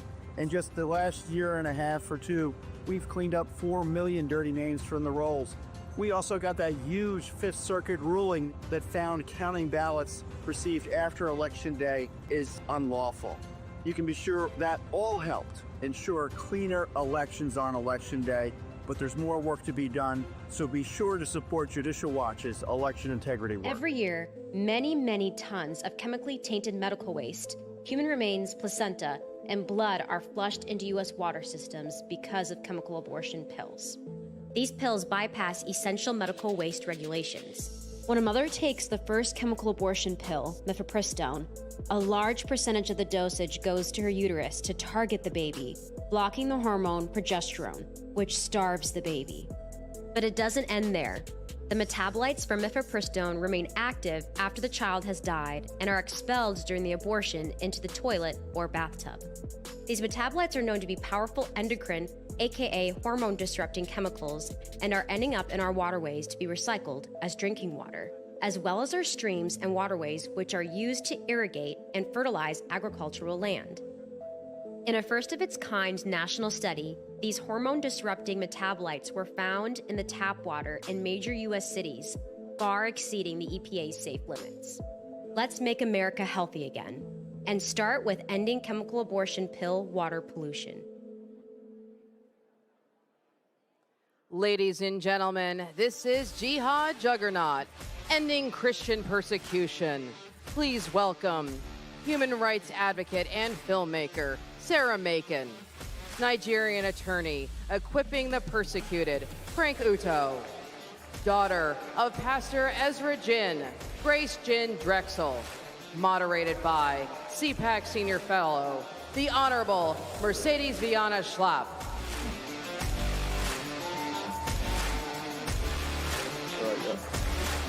Thank you. Hello, CPAC. Thank you so much for being with us. I cannot wait to talk about this very critical issue. I know, we're here at CPAC and we want to just rally up and be ready to go, and you want it all to be so positive, but part of CPAC is addressing these issues that no one else is addressing. And for that, it's about our brothers and sisters, our people of faith, who are being persecuted and martyred every single day. And with the work here at CPAC, we put together the CPAC Center for Ending Christian Persecution. And these wonderful people who are on the stage with me are part of this coalition. And we want to talk to you and share with you the stories, what they're seeing on the ground, and what we're witnessing of what I believe is one of the biggest tragedies and satanic attacks that we have seen against our Christians and our Jewish brothers and sisters. So I'm going to start with you, Grace. Tell us about your story. Tell us about your father and what has happened in China. Thank you so much, Mercy, and thank you for this stage. This is my father, Pastor Ezra Jin. He was detained in October of 2025, around 6 months ago, for being a pastor in China and for wanting to worship freely and not have the Chinese Communist Party make the sacred decisions of the church, like who can be baptized, who can be a pastor or a deacon or an elder at a church, and whether or not kids can be going to Sunday school, etc. And for that reason, currently 18 people, including my father, are being detained in Beihai in Guangxi province. And they are charged with a fake crime called illegal use of information online, and it's because of his sermons that are online and his worship musics that are online. So let's get this right. Worship music online, and so her father, who's a pastor, has been thrown into jail by the Chinese Communist government. Yes, exactly. And before, my family, where most of us are all in the US, my brothers and I are American citizens. My family, my husband, my kids, my 2 kids, and now my 3rd, are all American citizens, and the Chinese Communist Party has ripped my family apart and has made it so that it seems like we can't protect my father, we can't protect our loved ones, we can't protect our values, that freedom of religion is important to us as a country. And so I'm here just to advocate so that we as America can stand up and say that is a lie and that we are strong enough to protect our family and our values. And you worked in the Senate, so God only knows, she worked in the US Senate, God only knows that the Chinese government probably knew this was the case and then decided, we're going after your father. Yes, I mean, I don't know exactly the calculations that the Chinese government did. My father has one of the largest underground churches in China, so I'm sure by their own right, they were also targeting his church. But I'm like, the fact that they arrested my father in October, 2 weeks before the last summit between Trump and Xi in South Korea, targeting a Senate staffer's family, I think that may also have played a calculation. So I think we have a message to President Xi Jinping. Release her father now. Release the pastor now. Pastor Jin Drexel. Pastor Jin, it is time for Pastor Jin to come home. To come home. I mean, this is enough what they're doing with these governments trying to destroy. And this is happening not only in China, but in places like South Korea, where there are pastors that are being worshiped, they're being thrown into jail. It is a constant threat. Sarah, I'm going to go to you. You worked in the Trump administration. You've become a huge advocate, a human rights advocate in this issue, just an expert in this area. We're talking about, think about this, 388 million Christians that are being persecuted across the globe. Many of these martyred, just martyred. And yet, there seems to be a silence. There's been a silence for too long of people being innocently killed. I thank you, Mercy, for having us, for having this panel, for having the coalition at CPAC to fight Christian persecution. It is an increasing global problem. And I think part of it is because when you look at dictators, whether they're totalitarian dictators or authoritarian dictators, They can't control the church. And it's not just Christian faith, right? Any faith. Their one leader, their one authority is above that dictator or that authoritarian. And that's a danger to any of them, whether it's Xi Jinping or Putin in Russia. They can't control the church, and we have one God, and our God, in my case, as a Christian, is Jesus Christ. And so I'm never gonna bow, to a dictator, right? So we see this rising, sadly, around the globe. In Africa, 1 in 5 Christians are persecuted for their faith, their Christian faith. In Asia, 2 in 5 are persecuted or discriminated for their faith. So it's a growing problem. For the past year, I've been digging into what Russia has been doing in Russian-occupied Ukraine. And for those of you who don't know, inside its own borders, Russia has been persecuting Christians, believers of all kinds. They have one church that they allow, and the rest are not allowed. You can't even speak the name of Jesus on a street in Russia. You can be arrested just for that. If you don't do it inside of a church that they have deemed appropriate, you can be arrested. This has been going on in Russia for many years. What they've now done is exported that to Ukraine, where they're occupying territory. And in the occupied regions, there are 3 million Christians living there that are under this threat. Russia has bombed, shelled, and looted 650 Christian churches. They have murdered, conservative estimate is 49 pastors, priests, evangelical leaders, and other faith leaders in Russian-occupied Ukraine. They have tortured these men before murdering them. And again, a conservative estimate is 49. And we know that this is not, again, new. This is what Russia does, but now they're doing it in Ukraine. And we have a film where I would love for you to check it out. It's called A Faith Under Siege. You can go to faithundersiege.com. We have a 60-minute documentary. We push back against the Russian propaganda. They spend $2 billion a year to tell you that this isn't happening. We push back against it. We have footage, stories of real people that have been tortured and persecuted for their faith. It's all right there, and we cover all of the faith groups that Russia targets. Sarah, why is the story not coming out? You know, this is, I remember we started talking and you were telling me about the Ukrainians being persecuted by the Russians, and yet you don't hear anything about it, other than the documentary that you've put together. I go back to that $2 billion a year. That's a lot of money in propaganda. It funds lobbyists, it funds attorneys, you know, people who are posting on Twitter about Russia and about Ukraine and what's going on there and trying to skew a narrative. So I just encourage you, go learn the truth, right? We have these documented stories, real people, pastors who were targeted, the vans outside their church targeted by Russian drones. We have stories of pastors who were targeted in their homes, who lost their entire family, and they buried their wife and children and turned around and came to the United States to beg for somebody to pay attention to what the Russians were doing to them.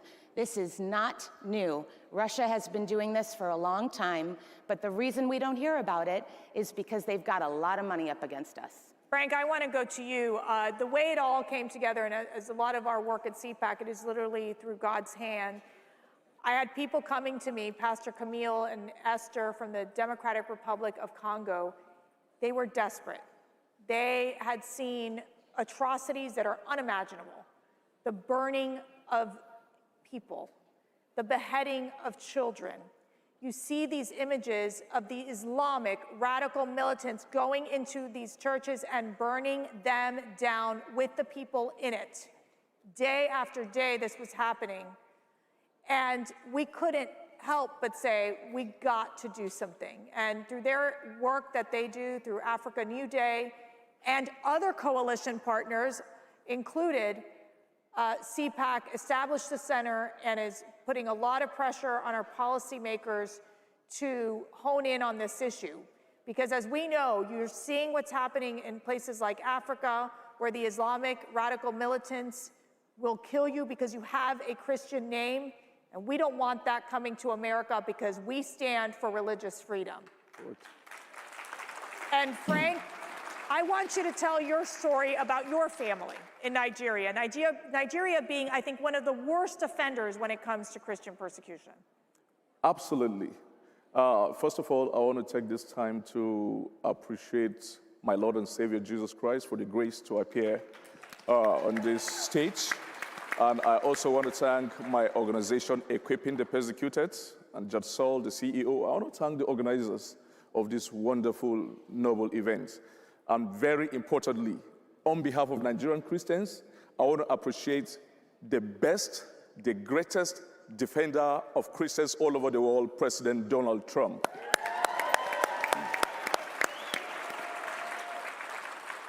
Okay, so my name is Frank Uto. I come from Yerwata in Benue State. I'm a graduate of University of Central Oklahoma, Masters in Public Policy and Nonprofit. I'm also a Nigerian attorney, having schooled in the Northumbria University in the northeast of England, Newcastle. My community, Yerwata, is one of the most devastated communities in Nigeria. For the past 12 years, Nigeria has been facing Islamic jihad. They've been killing Christians in numbers. 7 out of 10 persecuted Christians anywhere in the world are in Nigeria.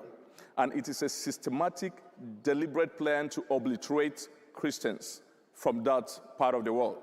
Nigeria is the biggest democracy in Africa, the biggest country in Africa, and by the time the Islamists have access, complete access to Nigeria, they will pose a threat to the United States of America.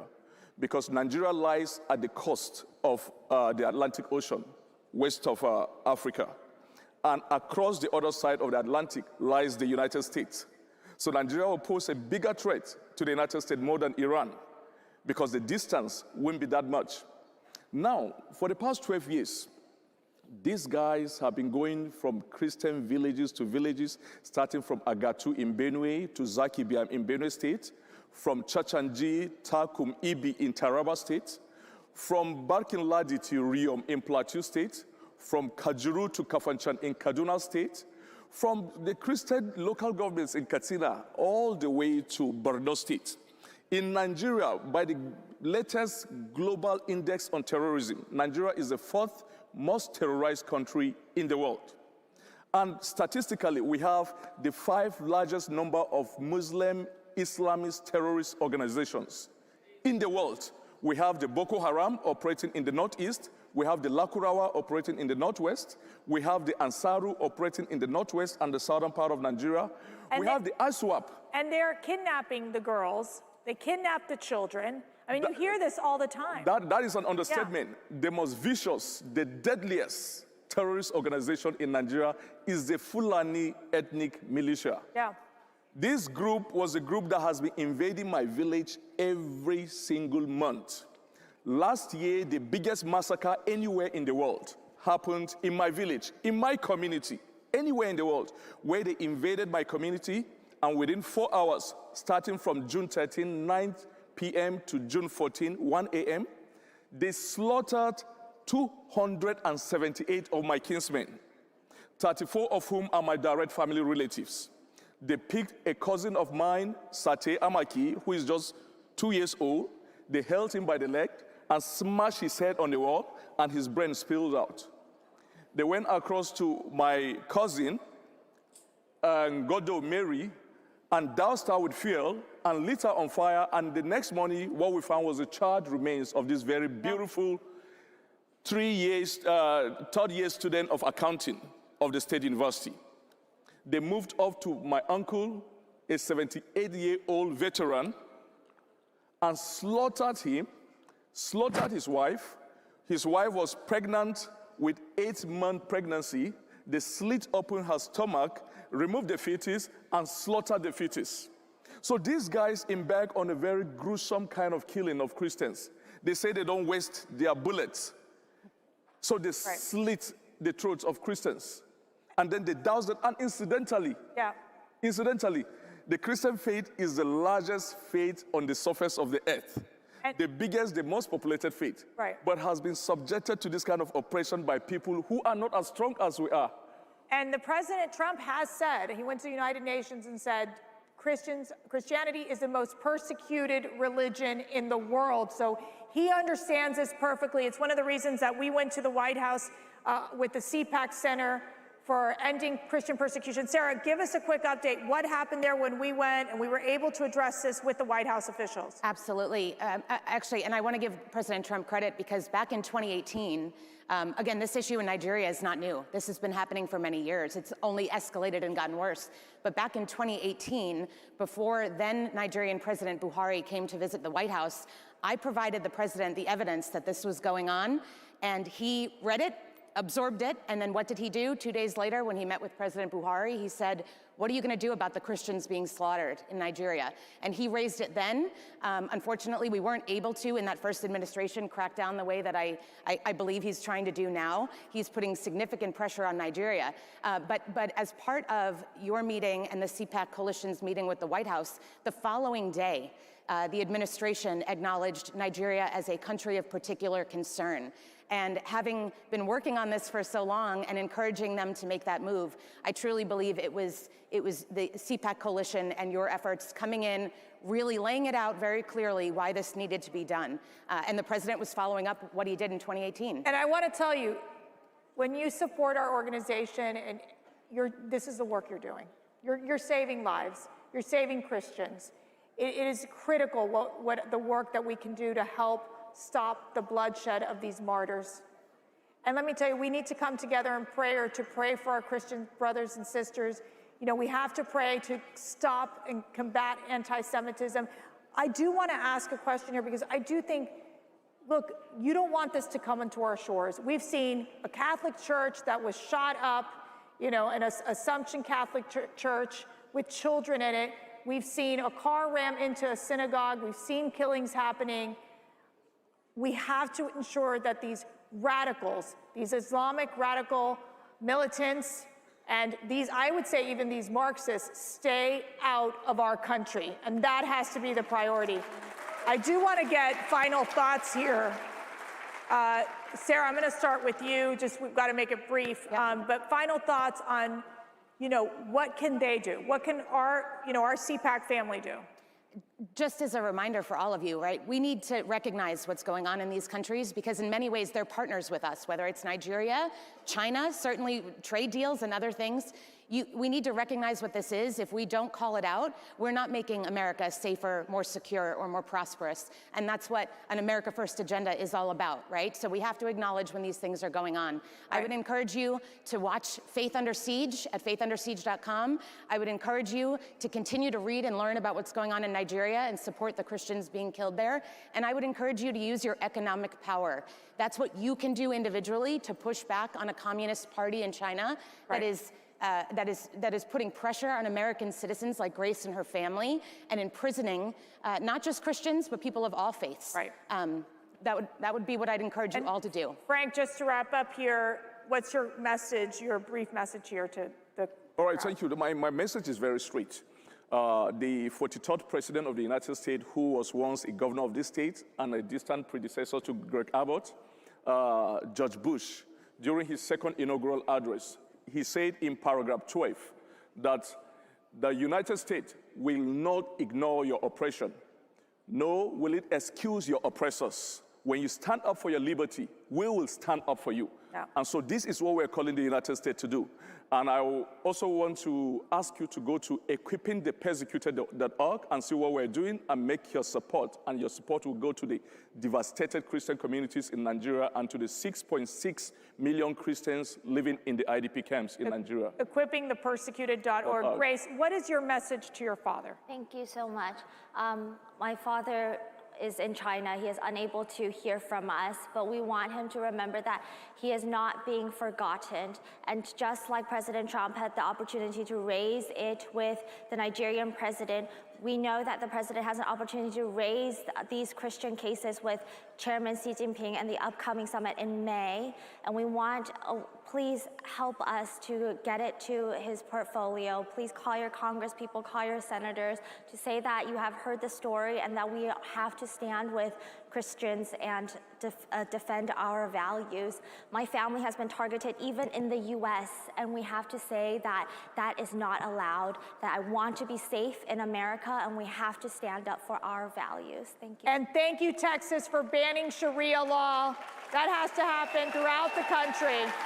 Thank you for doing that, for standing up for Christians. And I just want to say, please pray for Frank and his family. Please pray for Grace and her family. They are very brave to come out here on the CPAC stage to be able to share their personal stories. And again, we're all in this together. It is about humanity. It is about saving lives and ensuring that, again, you know, we're able to do what is right in saving people from this horrific Islamic radical ideology that they're trying to impose, not only in other countries, but in America as well. Thank you so much. Thank you.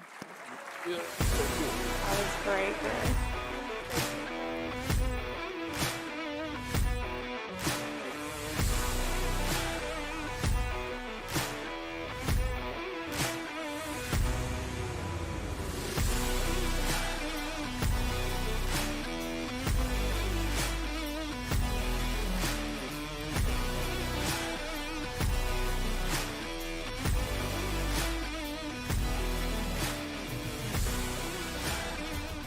Ladies and gentlemen, don't forget to vote in the CPAC straw poll in your app. The CPAC straw poll will close Saturday morning at 10 a.m. The golden age is a choice. A choice to cherish the greatest gift we've been given. Waking up every day an American citizen. It flows from our founding fathers. Through our grandparents. Through our parents. Through us. To future generations. Our heritage is our future. The golden age is a choice. Let's choose well.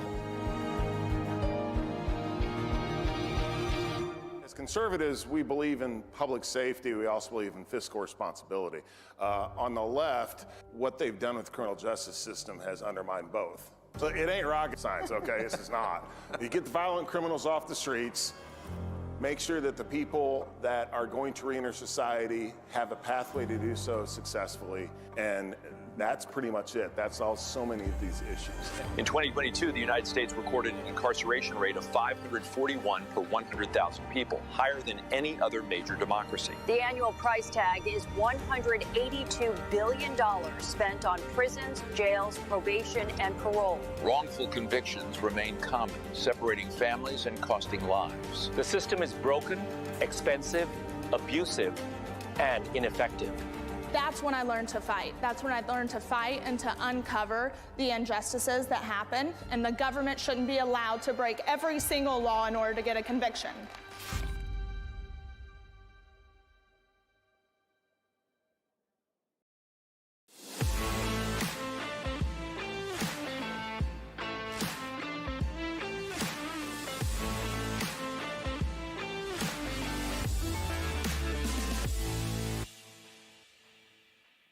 Human trafficking breaks human beings.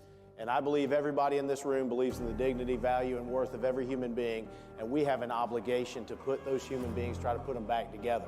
You got to educate, you've got to legislate, but you also have to prosecute. Cartels are making $33 million every week off human smuggling alone. Reports indicated that Mexico remains a major hub in the global trade of vulnerable individuals. The United States plays a significant role in both the supply and demand sides of this issue. The elites in this country are not going to stop it. If they were going to stop it, they would have already. This is an issue that I think we not just have a legal obligation, but a moral one as well.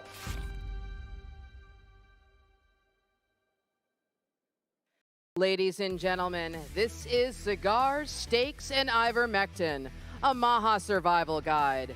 Please welcome Pro Rodeo Hall of Famer Luke Branquinho, host of American Sunrise, Real America's Voice, Dr. Gina Loudon, homeopath Barbara Lowry, and CPAC board member Dr. Brooke Miller.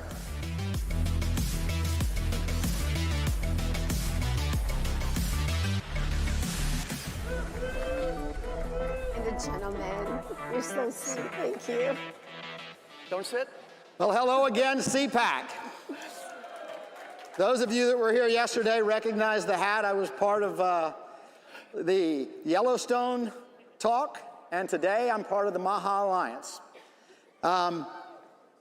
Cigars, steaks, and ivermectin. Now, I think everybody understands how steak and cigars are healthy, but I'm not sure why Matt Schlapp said cigars. I mean, yeah, steaks and ivermectin are healthy, but not cigars. I know.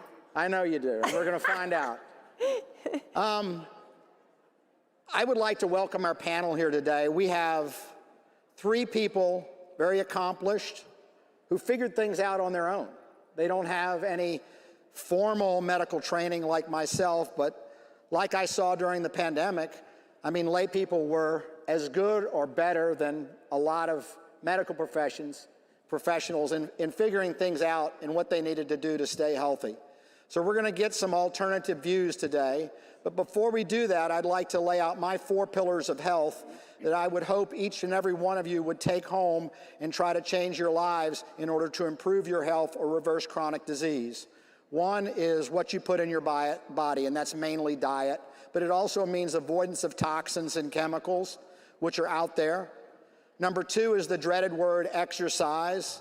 Make time to exercise. I guarantee you when you go to the gym or go to exercise, you'll always feel better afterwards than you did beforehand. 3 is sunlight. Sunlight is often vilified by today's world, and they say put all this toxic sunscreen on. Well, start rethinking that. Yes. Sunlight is the source of all life on the planet. And then 4th is sleep. Make sure you get a good night's sleep. So with that being said, I'm going to move on to our panelists and hear what they have to say. I'm going to go to Barbara first. Barbara? Yes, sir? As a grown woman, you decided to go back and educate yourself on homeopathy. Tell us why and tell us about it.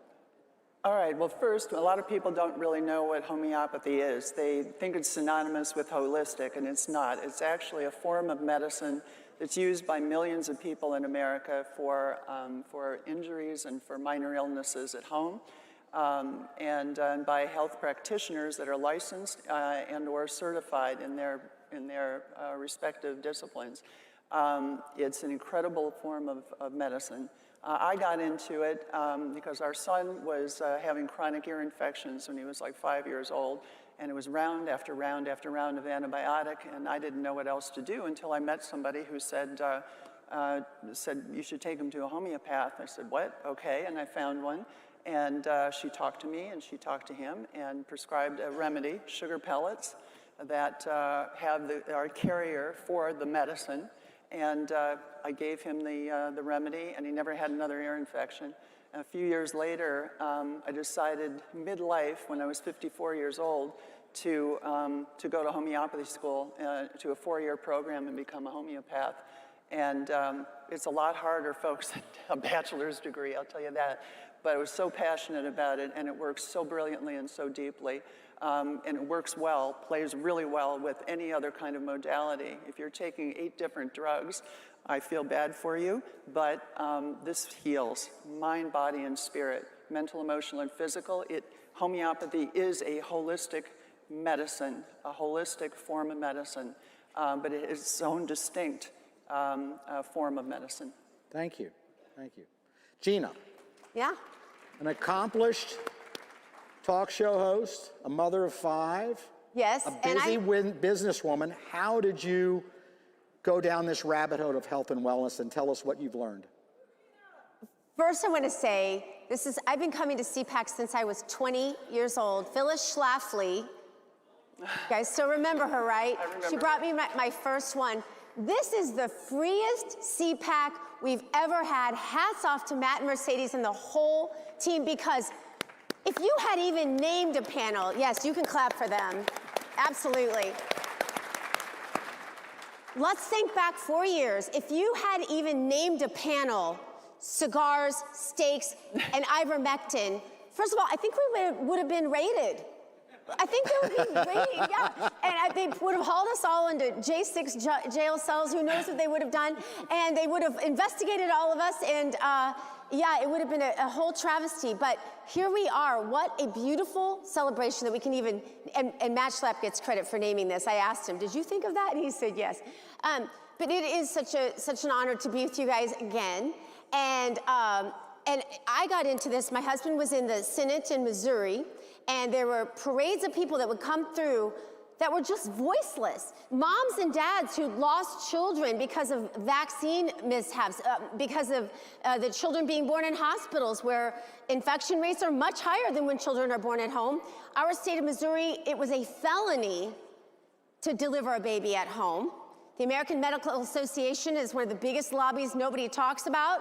It's not just big pharma, it's big APA, American Psychological Association, big medicine, AMA, and all the rest of it. And they do a great job of making you feel like a quack. At least they did then.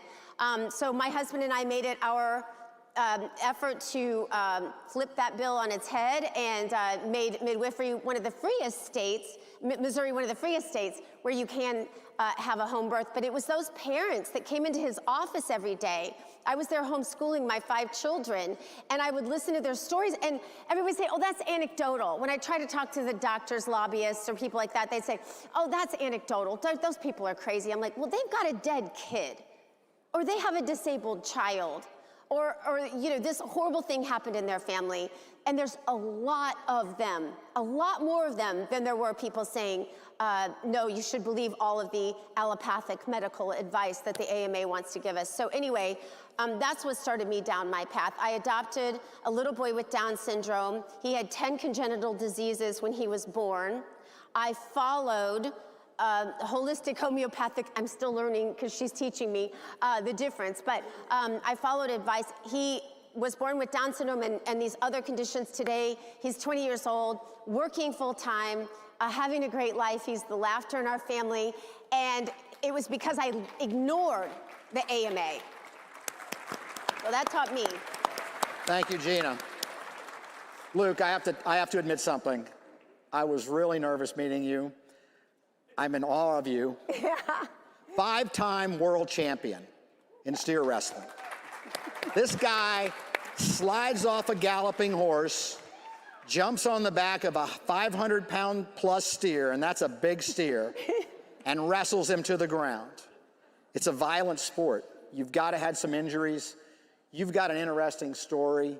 Tell us how you have turned from a rodeo cowboy to a professional athlete who takes care of his body. Yeah, so I started, my rookie year was 2000. I was diagnosed with type 1 diabetes in 1998. So starting my professional career, I didn't think I was going to have the opportunity to excel at the sport I loved, and that was steer wrestling. You know, and through mental toughness and everything that goes with being a professional athlete, I worked hard and became a 5-time world champion. I have got to see the sport of rodeo go from where we were just rodeo cowboys to now we are rodeo athletes. And when I mean athletes, like you take the NFL, MLB, and NBA, these guys have trainers, they have nutritionists, they have sports therapists. Cowboys had to do that themselves. They still do, but they're taking it to the next level where we're eating better, we're working out regular. I retired back in 2021 after my 8th injury where I ruptured my hamstring.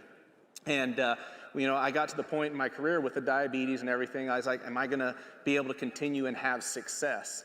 And when you start doubting yourself, especially in the sport of rodeo, because like you said, it is so violent, you might as well just step back and retire, because you're gonna get hurt a lot more often if you have those doubts going through your mind. So I retired in 2021, and I did get to see from 2021 how the sport had evolved with the professional athletes that we call cowboys, taking care of themselves. Towards the end of my career, I kind of got into that rhythm. But after I retired, you know, with anything that you do for so long and then you just quit, I had depression, I had issues that I didn't talk about. My out was working out and eating right. And it is absolutely amazing. What I found was if I would have done that earlier in my career, how much more success I may have had. I went from about 280 pounds while competing to now I'm down to 235 pounds. My A1C went from, you know, roughly 8 to 6.2, 6.3, you know, and that's just from cleaning up my diet and working out 4 to 5 times a week. And now I came out of retirement. I went to the American Rodeo last year and competed at a few events and had a chance to win $1 million. I fell short, but I felt great. I'm doing it again this year. I'm going to compete again. So, you know, for me, it was getting back into the mindset. And we talked earlier, being healthy is an easy way to think, but to actually go do it is tough. Yeah. You know, you could sit back like, I'm going to be healthy, I'm going to eat healthy. Okay, now I have to go do it. That is tough, especially in the sport of rodeo, because as much as we travel, 280 days out of the year, we're on the road. And anybody that travels a lot, you know that it's McDonald's, Subway. I mean, these places aren't healthy for you, right? But it's the options we have. So seeing the sport transition to more of an athletic cowboy competition it's been fun for me to be a part of and witness, and watching these athletes have a chance at the money they have, it's been great. Great, thank you very much. Just a quick follow-up on him. For those of you, you heard him say he dropped his A1C from 8.8 to 6.2. That's an average of your blood sugar over 3 months.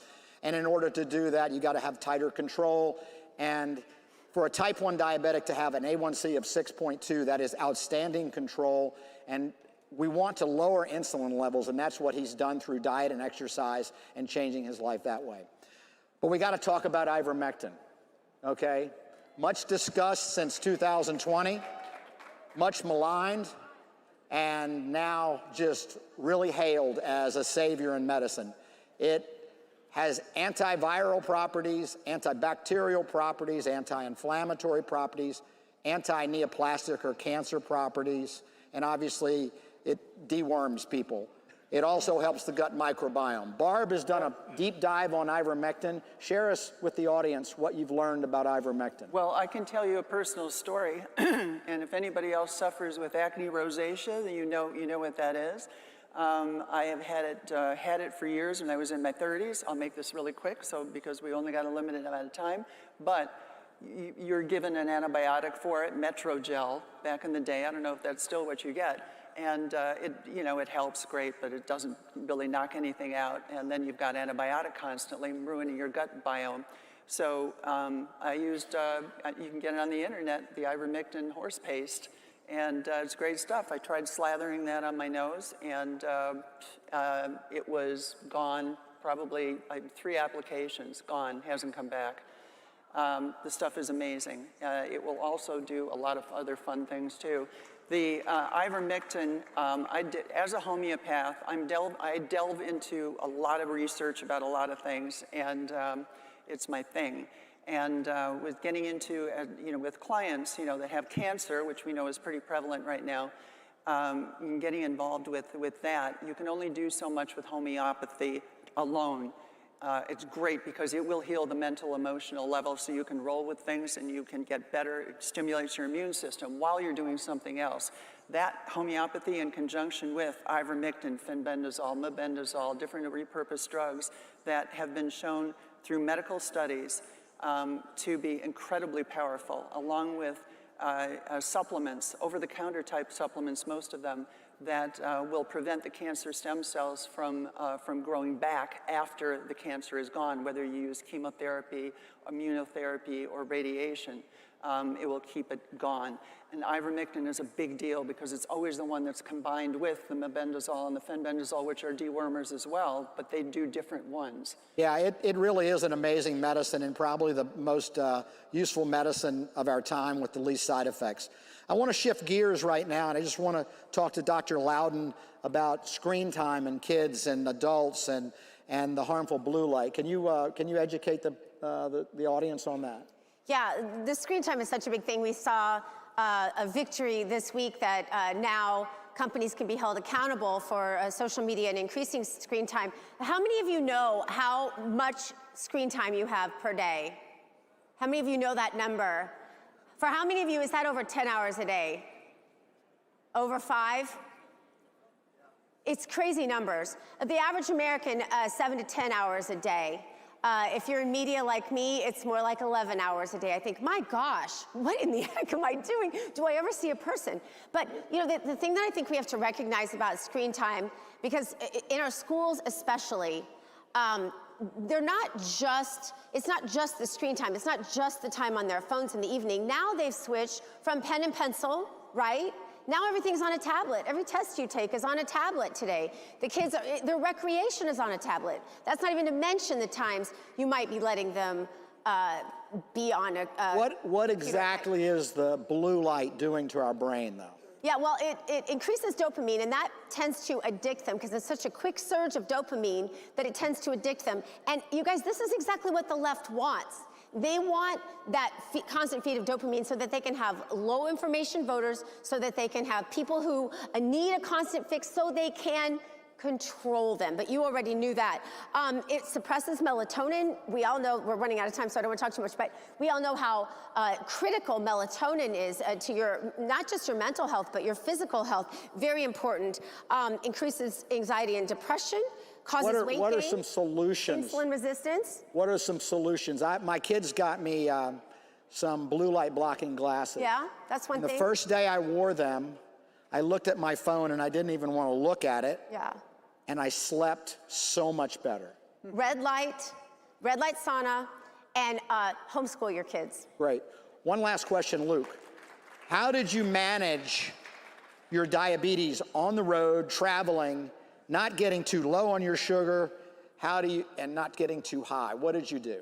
Yeah, that was just movement. Like, I was the type of guy that I couldn't stay still. I didn't want to be stuck in the rig in the trailer. We'd stop, I'd go out and stay active, you know, especially at a young age. The more movement I could do, the more that my insulin numbers were lower, right? So I made sure that we tried to exercise. Eating right was tough, but I knew if I could move and stay active, that was one thing that really helped benefit, regulate my blood sugars. Thank you. Final thoughts. What are we going to leave the audience with? Barb? I have a final thought about that, about diet and homeopathy, where with homeopathy you can use that as a single remedy that will override chronic problems and get you healthy. But what in homeopathy, what we call a maintaining cause, like living in a damp basement and coughing all the time, that's a maintaining cause. You can only get so healthy when you've got a maintaining cause. A bad diet is a maintaining cause. And real quickly, somebody with enlarged prostate eating a horrible diet, if you just clean up the diet and do nothing else, you get healthy again. I have seen it happen to people. Gina, what would you like to leave? Super important to recognize the reason this panel was named this, cigars, at the beginning of it. That's because nicotine has been found to be very healthy. Just know this, everything they told you for the last 50 years is probably a lie. So question everything. But you're conservatives and you already do that. Luke, you have anything you want to add? I do. If we're going to talk about some steak, make sure you eat clean. If you're going to follow myself, I have a big announcement coming out here in a little bit with a company that is making clean beef jerky, and it's going to be amazing and keep our country healthy. Right on. Thank you all.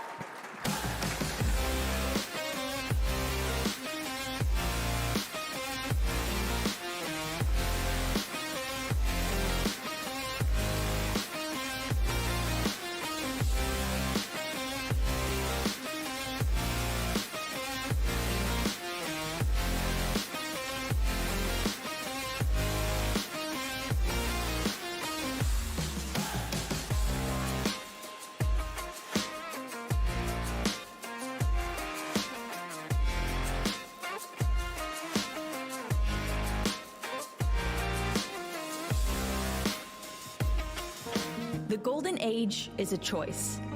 A choice to cherish the greatest gift we've been given. Waking up every day an American citizen. It flows from our founding fathers. Through our grandparents. Through our parents. Through us. To future generations. Our heritage is our future. The golden age is a choice. Let's choose well.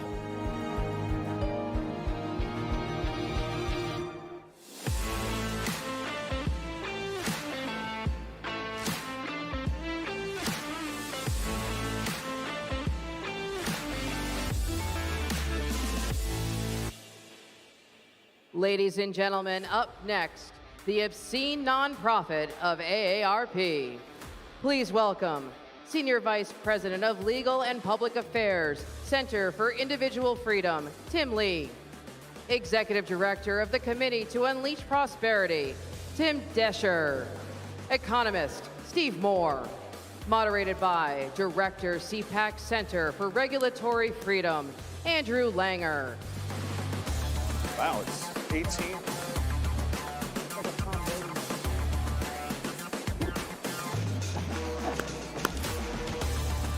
Gentlemen, please sit. Well, how's everybody doing this afternoon? Yeah. Well, we're going to get you a little bit more fired up about things. I'm Andrew Langer. In addition to directing the CPAC Foundation's Center for Regulatory Freedom, I also run our Coalition Against Socialized Medicine. Let me further introduce our panel. Tim Lee and Tim Descher, both active participants in our coalition, and Steve Moore, of course, noted economist. So glad you all could come to Dallas. Thank you very much for that. Steve, I want to start with you. Why we've been trying to make healthcare less expensive for decades now, but certainly in the last 15 years, it hasn't. Why is that? Good to be here with everyone. Boy, everything really is big in Texas, isn't it? So thank you for having me. And well, first of all, anytime we as conservatives and free market people talk about healthcare, especially now, the first words out of our mouth, and I've been telling congressmen and senators this, and I want you all to be aware of it too. Obamacare was a fraud and it raised prices for everyone, and Obamacare should be totally repealed. Every single word of it, and we have to replace it with the healthcare system that is free market oriented. Second point related to health, I say this every time at CPAC, but it just, we have to say it over and over again. Never, never, never again when we have a health crisis will we allow our government to shut down our schools and our churches and our playgrounds and our hospitals. Never again. That was the greatest abuse of power by government in the history of this country, and we can never, Andrew, let that happen again. By the way, 3 times more people died from lockdowns than were saved by it. Third point, the 2 areas in our economy where we've seen the most rapid rise in prices, as you know, Andrew, are healthcare and education. Gee, what do they have in common? Government, yeah, of course. Right. Isn't it interesting the 2 areas where we have the government run the industries are the ones where the price are out of control? When I ask my liberal friends, gee, why do we have, because these are 2 of the most important industries in America, our education of our kids and our health, and I ask my liberal friends, why do we have the government run the healthcare system and the education system? And they say, oh, to make it more affordable. Oh, gee, they're doing a wonderful job of it, aren't they? So we need to move back to free markets. We cannot have price controls for drugs. That's what we have led the world over the last 25 years in developing all of these wonderful new drugs. If you have price controls, you will destroy our American pharmaceutical industry, which saves lives. A third point I want to make, by the way, is AARP is completely I want to ask Tim about this, yeah. I hope is anybody in this room a member of AARP? I hope you are not. There are plenty of other senior groups that you can join, but AARP is a functionary of the left-wing socialist party of the United States, which of course is the Democrats. And you know, a final point, we have to do something about another organization that is regulatory agency that is really destroying America is the Food and Drug Administration. They are keeping life-saving drugs off the market. And in this country, if you've got a drug that's been proven safe, Andrew, you should be your human right. You know what does the left say? My body, my choice, right? If I want to use a drug, we get to use them. So, Tim, let me go to you. Actually, I'm going to go to Tim Descher first, Tim Lee. Two Tims, 2 Unleashed Prosperity folks on the panel. So, Tim, first of all, you also are a type 1 diabetic. Represented Do you carry a supply of tangerines with you wherever you go? How do you? I carry everything with me until I don't have it, and then I function on the help of strangers. So let me ask you this, because Steve Moore touched on this, the issue of AARP, the relationship between AARP and United Health. Talk about this. Well, I don't know if you've seen this, but a study was just released today. We found out, and you can tell me why, but AARP has received $9 billion with a B dollars from United Healthcare. $9 billion. $9 billion. You could hire, I did some math, Andrew, you could hire 15,000 lobbyists, each of them making $600,000 a year for $9 billion. That's real results in Washington, D.C. And let me tell you something. They are not lobbying for cheaper healthcare, for better access. They are lobbying for status quo. They are not advocates for seniors. They are advocates for a corrupt, broken system that has sent healthcare premiums up 138% since Obamacare was passed. And insurance companies have only gotten wealthier and richer. And this unholy alliance between AARP and United Health has to be exposed. You got to talk about it. Without a doubt. And talking about this, Tim Lee, the issue of affordability, we know this is rooted in abundance and innovation. Talk about that. Talk about the importance of protecting intellectual property. How does this play into all of it? So intellectual property, for those who aren't familiar, it may sound a little bit esoteric, but it's just property of the mind. So if you think of patents that an engineer might get, copyright, you write a song or write something, you get a copyright. Trademark, the Apple logo, something along those lines. Trade secrets, your company has your Coca-Cola, and you have the trade secret of the formula. Those are very, very important to innovation, because when you create something, you need to be able to recoup your research and development and your costs. Now, the founding fathers of the country considered intellectual property so important that they put it not in the text of the Bill of Rights, in the text of Article 1 of the Constitution. So we protect intellectual property like no nation in human history has. Well, let's make the connection here logically. No nation, before or since, comes anywhere close to the United States of America in terms of innovation. Putting the man on the moon, television, the recording industry, cinema, medicines. The United States, year after year, generally accounts for about 2/3 of all new medicines introduced in the world. Why is that? We amount for about 5% of the world's population. We've got the biggest economy in the world, but it's about 25% of the world's economy. We account for 2/3 of new pharmaceuticals. It's because we're so inventive, and we are the country that most protects intellectual property and patent rights. So if you have an idea, where do you come to create it and invest in it and market it and develop it and sell it? The United States of America. No nation is even close. Ask yourself, currently or in human history, what nation stands out like we do in terms of innovation? And what distinguishes us most, we are a free market economy generally, and we have been. That accounts for a lot of it. But a lot of economies are. Sorry, Steve. Some economies are, not a lot maybe. More should be. But nobody comes close to us in terms of intellectual property. So a lot of us like to call that the secret sauce of innovation. One last thing in terms of affordability. You can't have affordability for something that's not available. So everybody wants to talk about how much cheaper drugs are in foreign countries. What they don't tell you is a lot of those foreign countries, even advanced countries, Britain, Germany, Japan, Australia, they get somewhere around 1/2 to 2/3 of the new life-saving drugs that we get in America. They just don't sell them because you can't sell them there because you'll just lose money on it.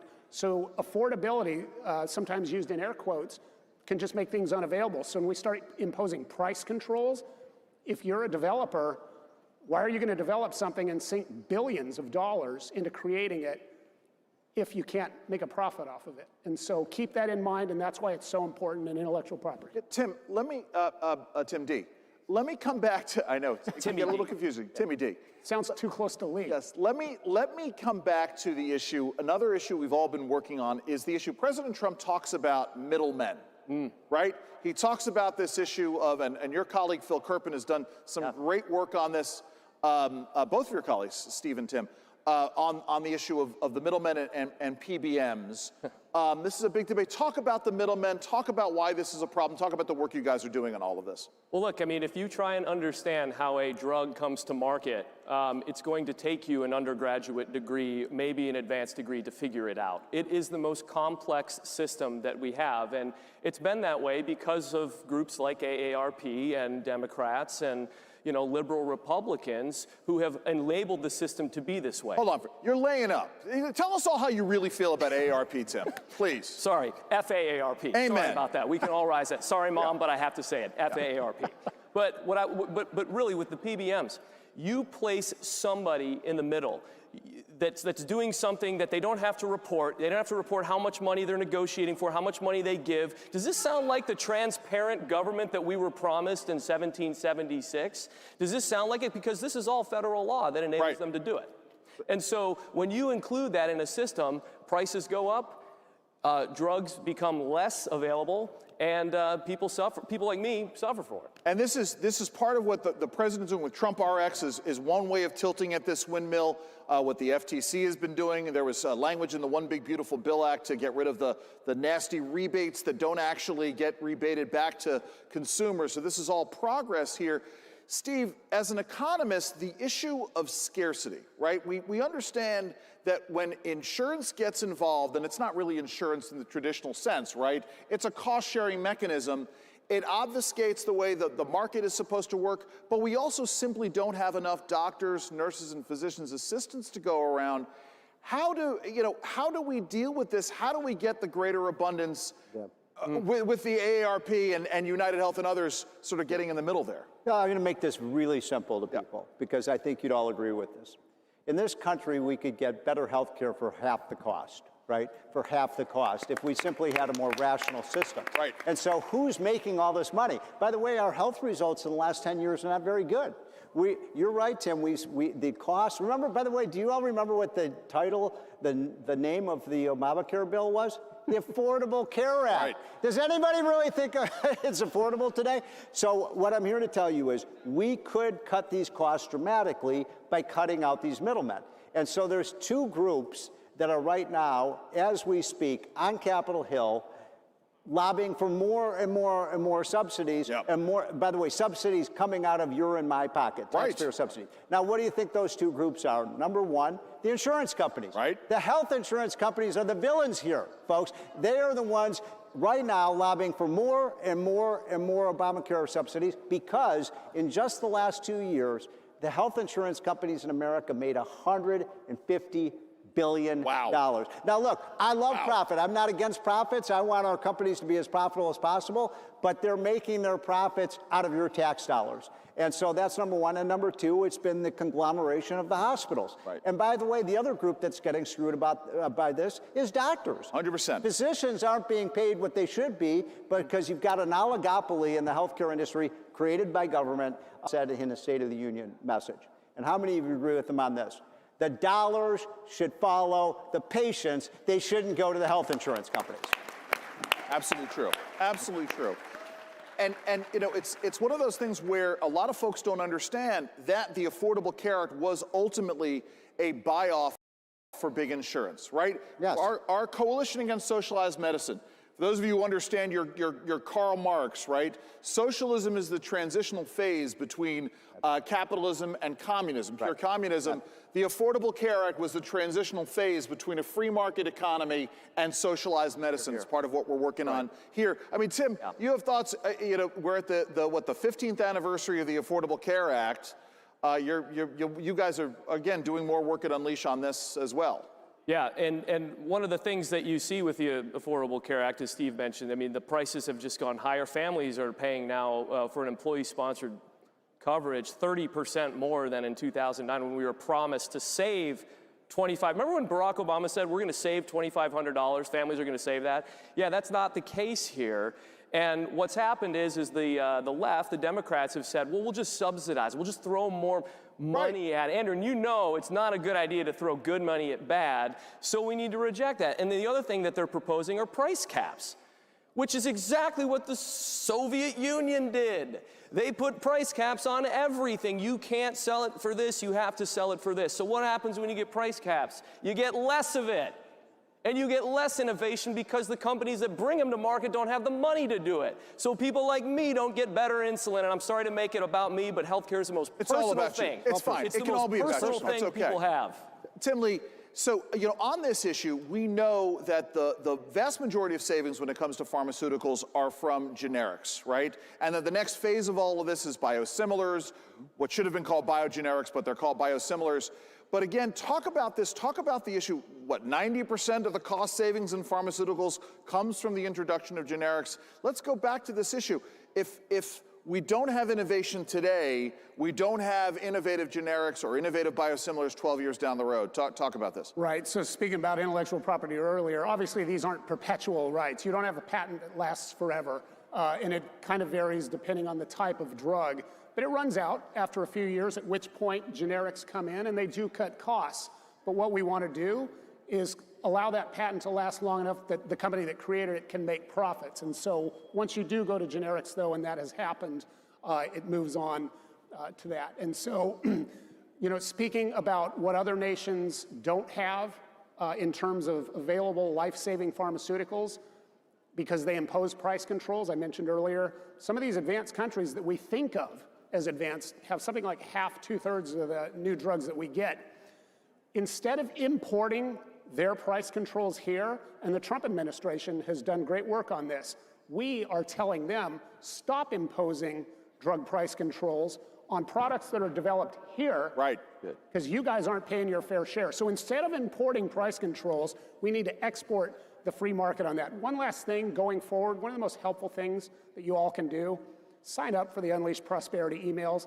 Every day they have like 5 topics. They include a lot of very useful graphs that help clarify things for you, but you can send them to your friends, post them online, that sort of thing. It's extremely helpful. Coming into your inbox every day. It's UnleashProsperity.com. Thank you. Yes, absolutely. Yes, you get that. No cost to you, because as we all here as you know, with basic knowledge of economics, we know there's no such thing as a free lunch or a free item, but we know there is no cost to you. The daily email, Steve does. Phil Kerpen works on it with him, but it's all good. Steve, what are we missing here?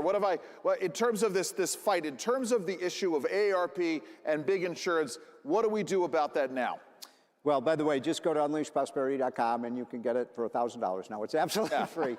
So we want all of you to sign up for that. Listen, the free market works in every single industry in America. It's the reason we're the most powerful, richest country in the world. And yet we don't use free markets in healthcare. It just doesn't make any sense. So we need to have people knowing what things cost. By the way, it's the only industry when you go into a hospital or you go to your doctor, when's the last time you asked what these things are going to cost? 100%. We've got to have a pricing system that works, and we have to have a right to try, so Americans have the human right to try. If you've got a terrible disease like, you know, Alzheimer's or any of these. And by the way, we have promising disease. I mean, seriously, we have promising drugs right now that are sitting on the shelves at FDA to deal with Parkinson's, Alzheimer's, ALS disease, diabetes, epilepsy. I have a niece who has epilepsy. My sister would give everything she has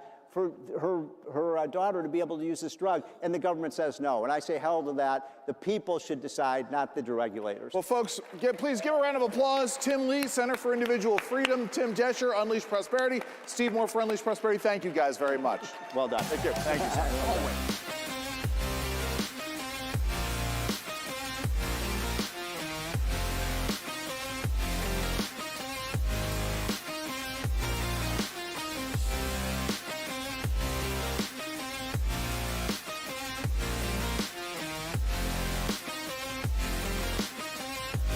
Ladies and gentlemen, don't forget to vote in the CPAC straw poll in your app.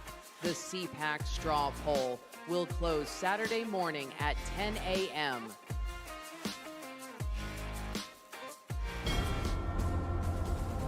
Arise, O sleeper! Awaken! Benjamin Franklin, your brother said he could use your help at his print shop. You have my blessing. Gonna do good things, Pa. Great things. From the oceans through the valley. George Whitfield, you will be an extraordinary preacher. Remember the source of your power. You don't believe the stories from London are true? I am doubting Whitfield's claim that he can be heard and understood by so many. Without evidence, I won't believe it. Let us proclaim freedom to the captives. Whom the sun sets free is free indeed. Have you ever heard a voice like that? The blast from heaven. Benjamin Franklin. Reverend Whitfield, partnering with me would guarantee the maximum benefit to your cause. A match made in heaven. or just a deal made in a print shop? General George Washington. Today, we stand in an even darker valley. The survival of this country must be our chief concern. This Constitution cannot fail. We cannot let the sun set on this nation. You are lighting a powder keg, my friend. When you follow him, you are led by love. Why can't I get through to you? I choose evidence over faith. Stop trying to change me. You have promoted the greatest awakening these colonies have ever seen.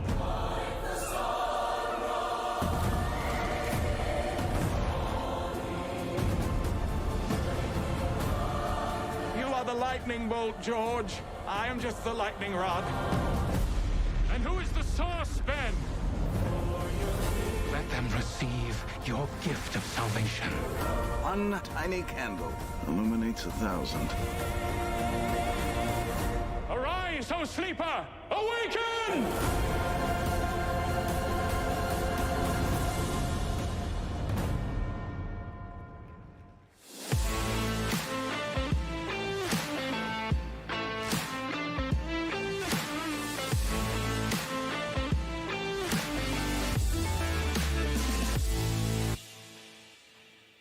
I think a lot of times that these bureaucrats, they do things, and even when they get caught, nothing ever happens. And what we want to do, and what our committee wants to work with the Trump administration on, is holding these deep state bureaucrats accountable. It is more important than ever to promote government transparency. CPAC has tracked how lawmakers actually vote, separating rhetoric from record. That is why holding lawmakers accountable is no longer optional. It is essential. Voters deserve to know who is standing up for them and who is selling out behind closed doors. For decades, politicians have promised one thing at home and voted the opposite in the State House. The public has a right to see every vote and to judge their leaders by actions, not slogans. We're the only group that ranks and rates every state legislator, every state senator, every state House member, every U.S. senator, every congressman, every governor.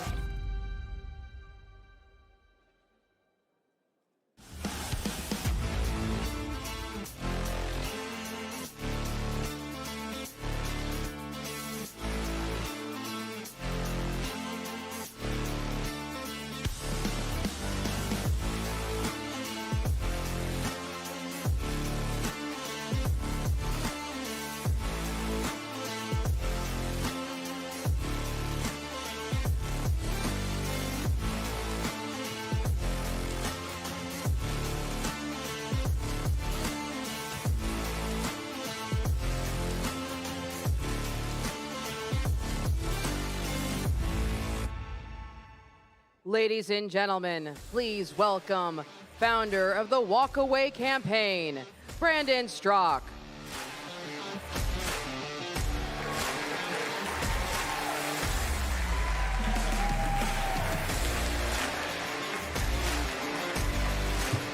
Thank you. Thank you, CPAC. It's always good to be here with people who still believe in this country, even when it is not easy. Because let's be honest, this is not an easy moment for our movement.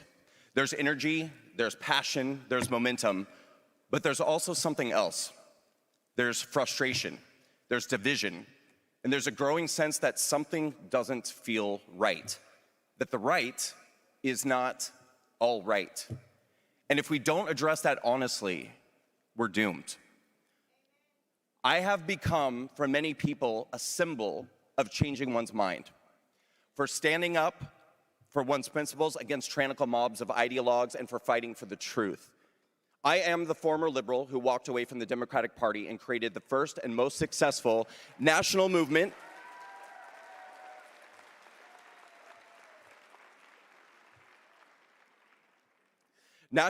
of former liberals walking away from the anti-American left. To date, over 1 million people have joined Walkaway, and over 100,000 people have shared their Walkaway testimonials with us.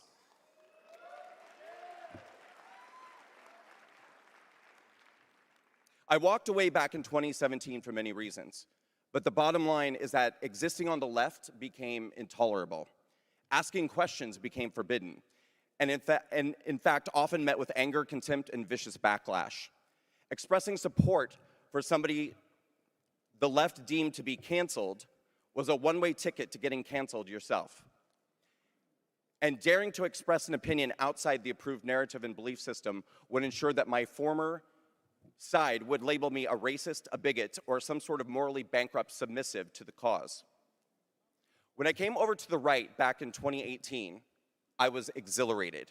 After years of feeling suffocated, stifled, and oftentimes bullied by my fellow liberals, I felt that I had finally found the promised land on the right, a place where I could tell the truth, express my opinions openly, and disagree with others without being disagreeable. Where a difference of opinion didn't turn into an attack on someone's character or their right to exist within the movement. What a refreshing change after being pushed out of a movement overtaken by mob rule of mindless apparatchiks who would gladly destroy anybody who questions the status quo. That's how I felt from 2017 through 2020. But the truth is, I don't feel that way anymore. In the past year, a great divide has taken place in the MAGA movement. The movement has been split. This divide is ideological, it's tribal, it's fanatical, it's doctrinal, it's irrationally emotional, it's generational, and in fact, if you're getting most of your news from Fox News or Facebook, there's a good chance you probably don't even know what I'm talking about right now. But perhaps most distressing of all, it's personal. Every day now, I watch as friends and former friends, colleagues, allies, and followers of mine participate in savage character assassinations of people who 1 year ago, they considered heroes to our movement. But even worse, there's now a demand that everyone must participate, that if we're truly moral, truly good, and true patriots, we must take a side in this divide. 5 years ago, the FBI raided my home, put me in handcuffs, and charged me with multiple felonies based on 100% false claims against me related to being outside of the Capitol on January 6th. On that day, my life became a brutal nightmare, and that nightmare went on for 4 years. During that time, at least half of the conservative movement turned their backs on me. I watched as the very same people who clamored to be in my spotlight suddenly didn't know who I was anymore. And despite the fact that I was completely innocent, many Republican elected officials would no longer meet with me or take my calls. Many TV shows would no longer have me on. And suffice it to say, it was a challenge to find high-profile people within our movement willing to support me and stick their necks out for me. Now, to be clear, many people did stand up for me. Noble and honorable people, people with integrity, decency, and good character. And when I look back on that time, when I desperately needed friends, allies, and support, the two men of highest stature within the movement who did not close their doors on me, who had me on their shows and gave me a platform and a voice when I needed it the most, were Mark Levin and Tucker Carlson.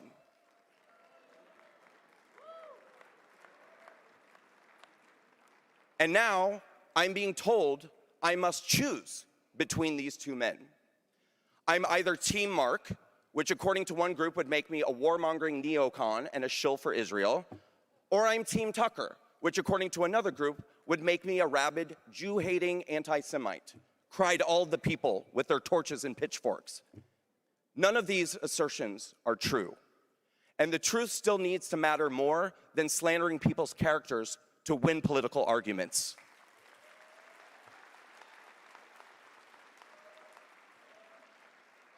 When I was going through my hell, only two members, elected members of Congress, took my phone calls. Two. That was Lauren Boebert and Marjorie Taylor Greene. Marjorie was one of the only elected members of Congress to visit J6ers in prison.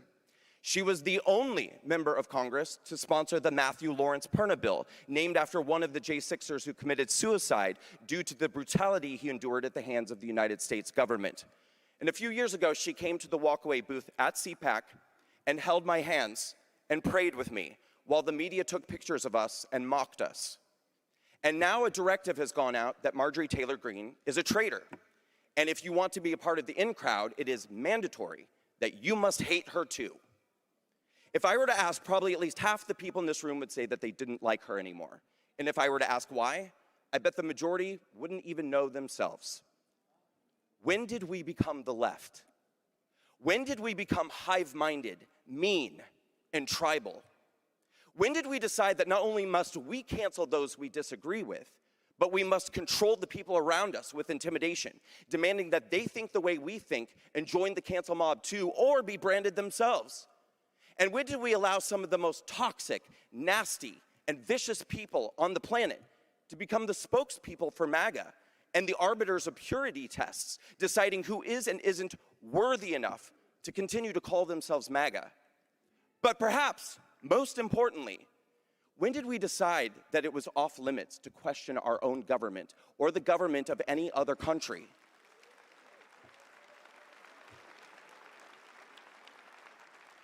Let me tell you something. If you call yourself a patriot, but you believe that it is your obligation to only praise and only worship your president, then you must not be a patriot of this country, because leader worship is how citizens behave in nations that aren't free.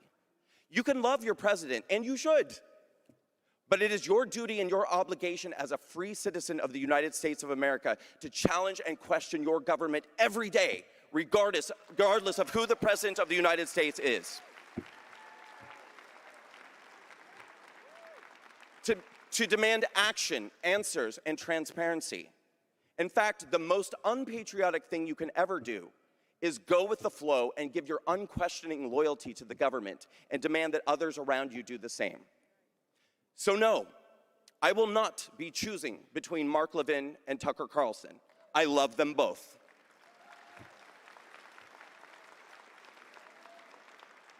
And both of them have political ideas that I strongly disagree with. And both of them have controversial beliefs that I support. And regardless of both of those things, they are both good and decent men. And just as I walked away from a movement that tried to demand my submission, conformity, and silence, nobody on the right is ever going to tell me what I have to think or believe or who I'm allowed to be friends with. I would rather walk away.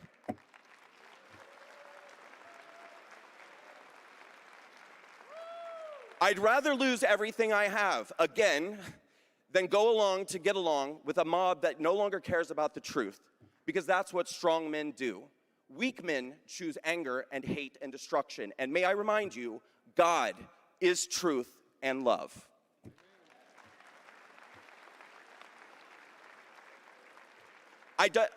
Identity politics begin when a movement deems any group of people untouchable. The left has done this with blacks, gays, trans, placed these groups on a pedestal where they are not allowed to be criticized. Then guess what happens? Radicals, operatives, saboteurs latch on and infiltrate, and nobody is allowed to talk about it for fear of being labeled a bigot. We cannot have untouchable things. We cannot have groups or individuals or foreign governments that we are not allowed to ask questions about. That is a pathway to our destruction. Limitless debate, open discussion, and anti-censorship must always be the cornerstones of the conservative movement, with absolutely no exceptions.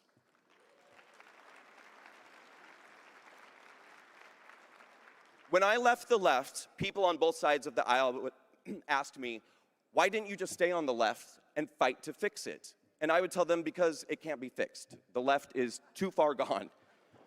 I've questioned a lot recently if I can continue to be a Republican. I know many of you out there agree. Everything seems at times very fake and gay. And I strive to be authentic and gay. I think we should all strive to be authentic and gay every day. We need to see justice for the victims of January 6th who were financially destroyed and seem to have been completely forgotten.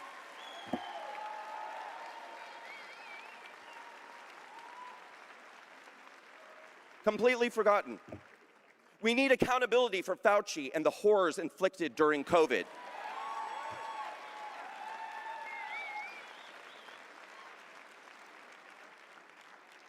We need to see accountability for Fani Willis and Letitia James and all the rotten apples who still exist. all the rotten apples who still exist in the FBI and DOJ. We need the SAVE Act passed right now so we can begin to trust in our elections.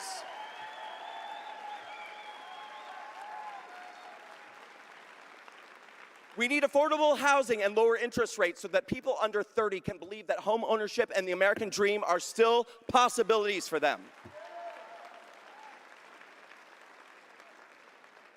We need promises kept on mass deportations and the prioritization of American jobs going to American workers.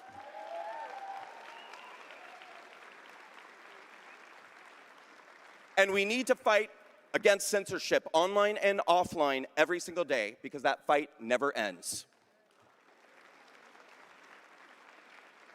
I don't want to walk away from the right. I want to stay and fight to fix it. Because if we can continue to talk to each other openly and honestly without engaging in personal attacks or assuming bad intentions, our differences are not so great that they can't be overcome. My organization, #Walkaway Campaign, will continue to dive into the conservative divide this year with an ongoing series of panel debates for social media. This week we filmed the first one, Conservative Boomers versus Conservative Millennials, with the hope of bridging the divide and bringing us closer together to the golden age of our movement. Please follow our work and our mission by going to walkawaycampaign.com and signing up for our email and text list so that you can stay notified as these videos come out. And please support our work. That's walkawaycampaign.com. We only lose when we stop telling the truth and when we stop allowing the truth to be told. And if there's one thing you can count on, it is that I will never stop telling the truth. God bless America.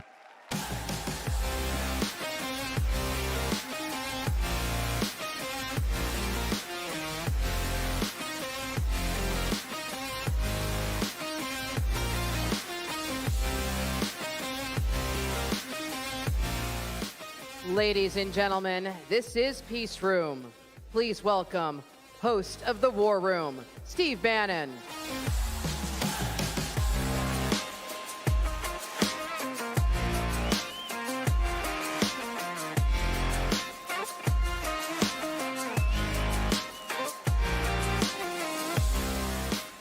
Thank you. Look, there was a lot of wisdom in what Brandon had to say, right, about all these fights, etc. And that's going to be worked out. The most important people here are you. You have to be convinced. We're in the middle of a war right now, or let me say probably the start of a war. The decision in going forward is obviously the commander-in-chief's. But he's got to have, people have to have his back, and you're only going to do that with full information. You have to be convinced that this is the right thing to do, particularly now that we're on the eve of potentially the insertion of American combat troops. Your sons, daughters, granddaughters, grandsons could be on Carr Island or be holding a beachhead down by the Strait of Hormuz, a place I had the pleasure of transiting on a Navy destroyer back in 1980. And let me tell you, it looks like the surface of the moon. It couldn't be more foreign to folks in the United States. But as all this debate goes on and, who's right, who's wrong, what's going to happen, it's a debate that has to happen. We have work to do, and we have work to do today. In a room next door, there are 150 grassroots leaders in the state of Texas that have brought about one of the biggest changes in this country. They passed a Proposition 10 to ban Sharia law in the state of Texas. Starting with no resources and no support. They got almost 2 million votes. That's the work we need today. Because I'll tell you what, a bigger threat to this country right now is in City Hall in New York City, in these mosques in North Texas.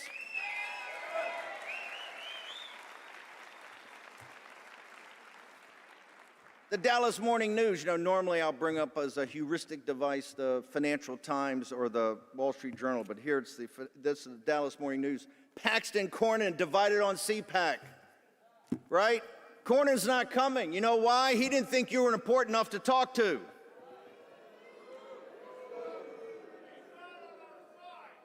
Politico reports this morning in an article called Texas Hold'em that President Trump, in all likelihood, is not going to endorse in this race. Why is that? Because the hard work of the grassroots community got in back of Ken Paxton. They dropped almost $100 million of negative ads on Ken Paxton. And right now in the latest poll, Ken Paxton is up by 8 points. That's a victory for you. Ken Paxton's emblematic of the grassroots and the MAGA movement throughout the nation. It's more than just an attorney general, more than just an individual. It was about the establishment causing a mess in the state of Texas, refusing to deal with it. And when Paxton came out and ran for the Senate, he didn't have to be defeated. He had to be destroyed. Just like they tried to destroy Donald Trump. And you had his back. And that's why Paxton is grinding this out to victory.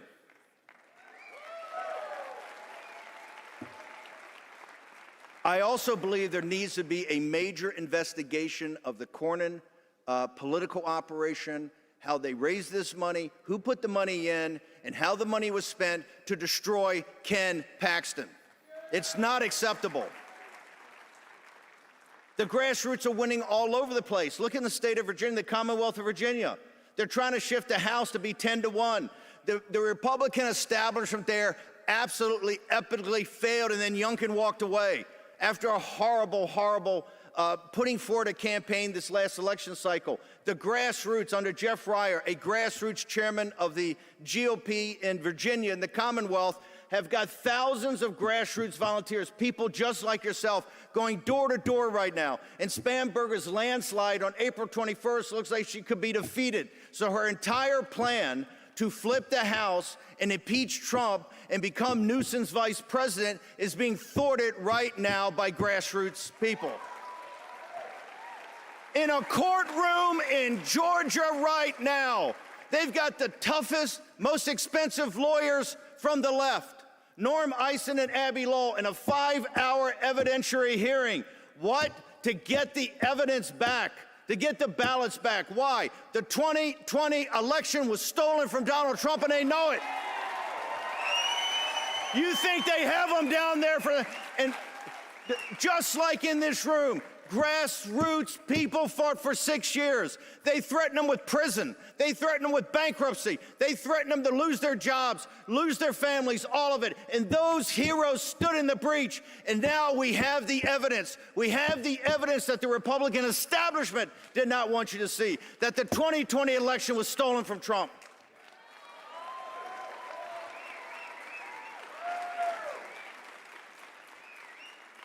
Everywhere you look around, the Republican establishment creates a mess that you have to go in and clean up. Amen, brother. Too good for him. Victory begets victory. The victory of Paxton will drive us forward. A victory in Virginia will drive us forward. A victory in Georgia will drive us forward to ultimate victory. Don't listen. I don't want to hear talk about the midterm. I don't want to hear talk about 2028. There are decades in which nothing happens, and there are weeks in which decades happen. We're in those weeks, one after the other, after the other, after the other. You put your shoulder to the wheel, and we are going to win. We're going to hold the House and hold the Senate and have President Trump come back to mass deportations, right? Mass deportations, to unchain Bobby Kennedy, who you're going to hear tomorrow. We have the right policies. We just need the resolve to see it through, finish what we started.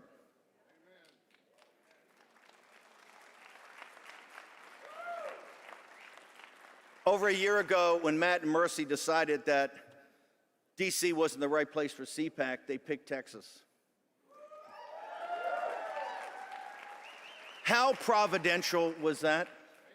Given what happened on Proposition 10, given this long shot bet of Ken Paxton right here, right now. And you know why? The state of Texas is the jewel in the crown of the union.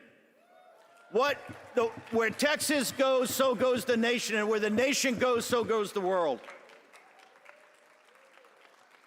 Now, there have been people here that I highly respect, guys like Josh Hammer. I have him on the show a lot, love his book, a good man and a smart man. But came up yesterday and attacking MTG and Matt Gaetz and Megyn Kelly and Tucker. What's important is not Candace and Tucker and Megyn Kelly or Mark Levin and Ben Shapiro. What is important is you. You need to come to your own conclusion, to weigh and measure the evidence, to think about the direction of this republic, to think what America First actually stands for, to think through who are our real allies and who are out for themselves. And most importantly, you need to think about a country that puts American citizens first, that American citizens have priority over everything. People are sitting there going, oh, this person didn't come, this person didn't come. Yes, there are many great people that couldn't make it. Either they didn't want to come or they're tied up running wars and looking after the country. It doesn't matter. You came. This is the power of this movement. The only way we're going to win in November is to go back what got us through in 24, what got us through in 20, what got us through in 16. Grassroots effort, going door to door to get low propensity, lower information voters, Trump supporters to the polls. And if we do that, the Sunland Uplands is in front of us. If we don't, if we just have these quarrels and this bickering and this fighting, and lose the fact of what happened in Texas in January and February, if we lose what's happening in the Commonwealth of Virginia now, if we lose the fact of 6 years of struggle in Georgia, we now have the evidence of the 2020 stolen election. If you lose what's important, then we're going to lose the country. Fight on.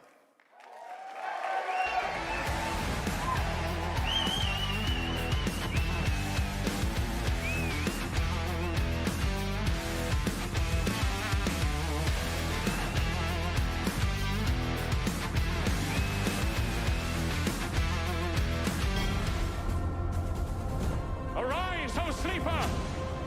Awaken!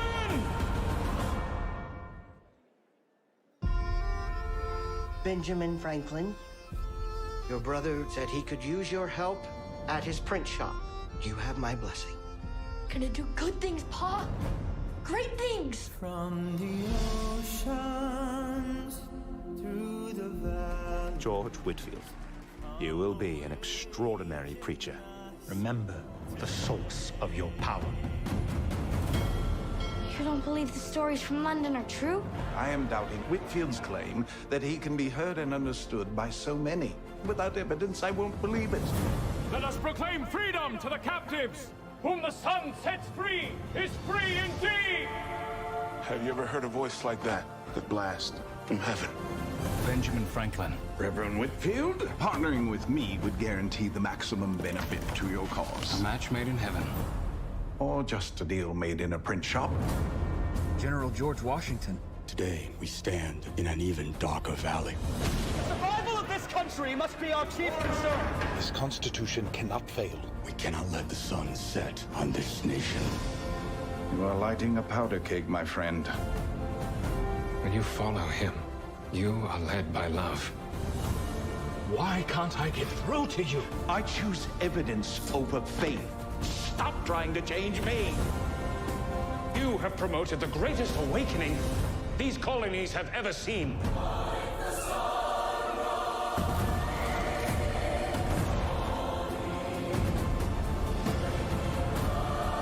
You are the lightning bolt, George. I am just the lightning rod. And who is the source, Ben? Let them receive your gift of salvation. One tiny candle illuminates 1,000. Arise, O sleeper! Awaken!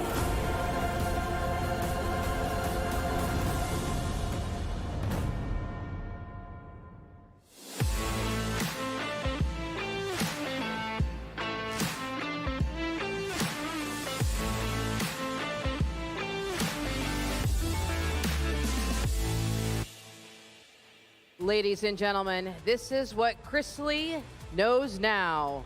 Please welcome reality TV personality Todd Chrisley and CPAC Senior Fellow, the Honorable Mercedes Viana Schlapp. Hello, everyone. Oh, come on. That was like, it's Todd, guys. I know, you know what it is? You know what it is, Todd? We brought Savannah here, and Savannah was a huge hit. How much do we love Savannah? Please, Chrisley. I was about to say Presley, like Elvis Presley. Savannah, we love your daughter. Thank you. And let me tell you something that's so remarkable about her. When you and your wife ended up in prison, she was the most fierce advocate in fighting for your freedom and being a voice for those that have experienced injustice. You know, Savannah, as a parent, you look at your children when you're raising them and you're like, this one will probably go this way, or this one will probably do this. And she turned out to do exactly what I always thought she would do, which would be a champion for those that had no voice. I just didn't know that she would end up being the champion for her parents who lost their voice. Yes. Well, and I will tell you, I know you spent time in prison, but orange was never your color. Never your color. Well, thank goodness I never had to do the orange, so. But I gotta ask you, you go through this, we all know this. We've talked about this at CPAC, about lawfare and the weaponization of our judicial system, and you've got those horrific people like James Comey, John Brennan, I mean, these horrific people who tried to take down your president. And you experienced something very similar when it came to your case in Georgia. And what did they call you? What did the prosecutor call you and your family? He said that we were the Trumps of the South, that we... I'm glad you're laughing, but I gotta tell you, can you believe that? Set the stage. You were sitting there with your family. We're sitting in a courtroom, the jurors are there, and he gets up to present his case, and he says, and ladies and gentlemen, I'm gonna show you, he said, first of all, let me commend you for your being here to do your civic duty. This case will not be boring. He said, it's a Lifetime movie. He said, it's a cast of beautiful people, excessive wealth, private planes, homes. When I'm finished presenting my case to you, I will have officially presented to you the Trumps of the South. I mean, that's outrageous, coming from the prosecutors. But you have to remember the administration to which all of this was being allowed to go on. So were you targeted, you and your family? Absolutely, and that's come out now. But you know, I had an Obama-appointed judge, and then we were prosecuted by a Democratic office at the U.S. Attorney's Office. And they had no desire for the truth, none whatsoever. I mean, they actually put false evidence up that now they're having to face the music for right now under this administration. Yeah. Tell us your darkest day during this period of time.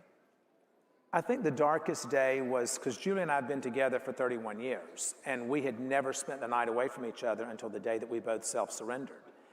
And so that was a dark day, but I remember going to bed that night when the lights went out, and I cried myself to sleep. And I was angry with God. And I was like, I've tried to be a loyal and faithful servant, but yet you have forsaken me. And in my dream, God came to me and he said that night, he said, I have planted you where I need you, and when you leave, they will rise. And I didn't understand that. Amen. And it took me about 6 months to understand, when I was helping the elderly men that was there at the camp that I was at. Some of them had dementia, they were getting no proper medical care, they had no families showing up for them anymore. And I remember Mr. Winters, who was a gentleman that I started being his caregiver while I was there. he looked up at me one day and he goes, "You're not my son." And I said, "No, sir." He said, "But you are an angel." Oh. And I remember thinking, this is what God means when I've planted you where I need you. Right. Well, when I left, thank God for our pardon, and thank God for the work that my daughter put in, and for President Trump for giving us that. But when I left, I was given such a voice, and I had learned so much in those 28 months of how broken the system is, and how much fraud and waste goes on in the Bureau of Prisons. And I realized since May the 28th, I've brought home 178 men and women through the proper calculations of the First Step Act due to President Trump and the Second Chance Act. And I realized that that's what he meant by when you leave, they will rise. And so my life today is much richer than it's ever been because my purpose, I'm truly leading a purpose-driven life. A lot of folks felt that this could break you. This could break your family. You know, you can't break what God makes. Amen. And I think that I never had that thought because that was not to break us. Again, I'm a child of God. So, and you got to be careful when you start. A really funny child of God, by the way. You got to be careful when you start putting your hands on the anointed. So, I feel like that I'm in my purpose now because I know the corruption that has gone on. I know how these prosecutors are given prosecutorial immunity, which I don't believe in, because I believe that if you're expected to go into a courtroom and to tell the truth, you certainly should expect the people that you're paying their salaries to go in that courtroom and tell the truth. And that didn't happen with President Trump. It didn't happen with us. And there's so many people that are incarcerated today due to corrupt prosecutors. And I will spend the rest of my life exposing the corruption that goes on in our country, and to make sure that what I leave behind for my children and my grandchildren and yours and all of yours, I want to make it a better place. I want to stop this stuff from happening. I know you all might not be familiar with this, but CPAC, we actually held CPAC prison in Pennsylvania, and we were with a lot of prisoners there, some who were never going to get out, but others that were going to get out. And they wanted to figure out how they were going to have the second chance. And so it's part of the work that we do, and I do believe in prison ministry being such an important part. I want to ask you this. Tell us about the day you heard from President Trump that you had been pardoned. I was actually coming back from the library there at the prison camp that I was in, and a staff member stopped me. And he was coming down the sidewalk, and he said, "Where have you been?" And I said, "Checking my emails." And he goes, "I got to keep eyes on you." He says, "You've been pardoned." Oh, wow. And I looked at him and I said, "Yeah, right." And he goes, "You've been pardoned." And I said, "Are you kidding me?" He goes, "No, and I have to keep eyes on you from now on." And I'm like, okay. So I went back to my dorm, and I was walking down the hallway, and the unit team manager comes down the hallway and he goes, "You've been pardoned. We've got to get you out of here." And so I literally just walked down that hallway, and the tears was rolling down my face. And I had started kind of taking care of these younger kids that were coming in for marijuana charges that's now been legalized throughout our country, which I don't believe in. But at any rate, you send these kids to prison for marijuana for 10 years, and they're 20-something years old, and then you wonder why, when they're out at 30, that they have no family standing behind them or whatever. But I call them my kids there. And, you know, I've been a parent since I was 21 years old.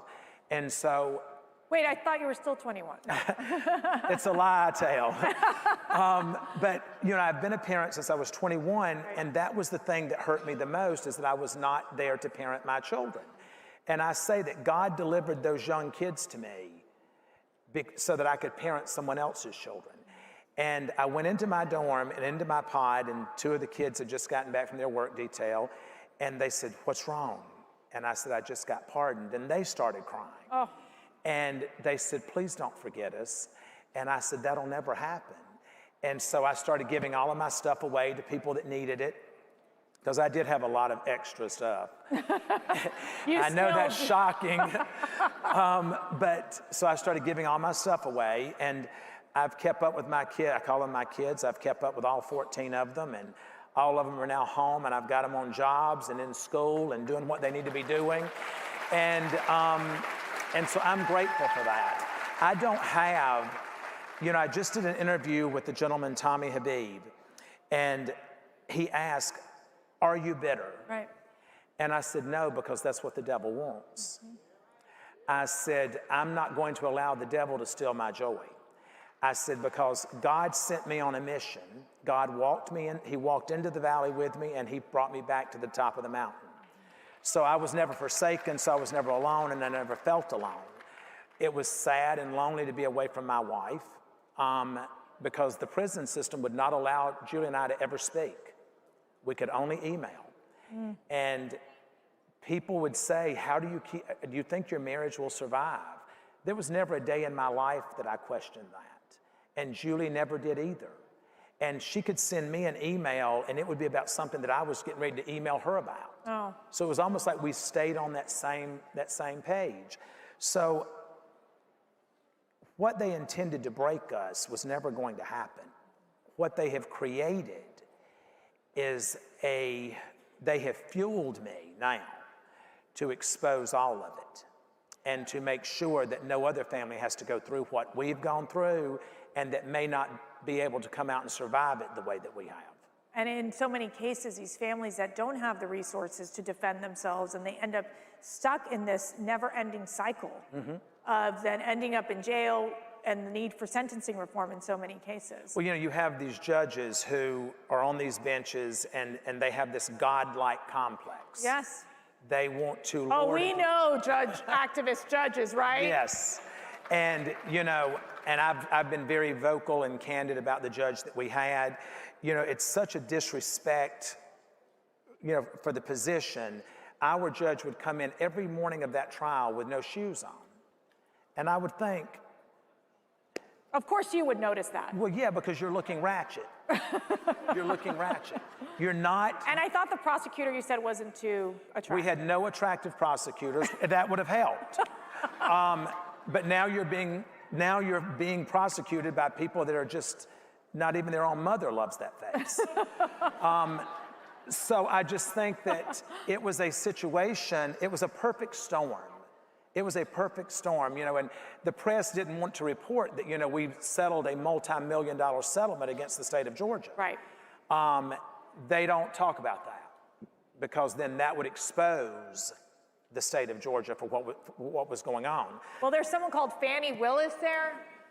Is it Fannie or Fonnie, whatever? I think that's just an embarrassment. Look at how she shows up dressed. And you're going to go on television looking like that, like two pigs in a blanket fighting. I just, and then you're going to put pink on top of it. Oh. That's the color you wrap it in. Yeah.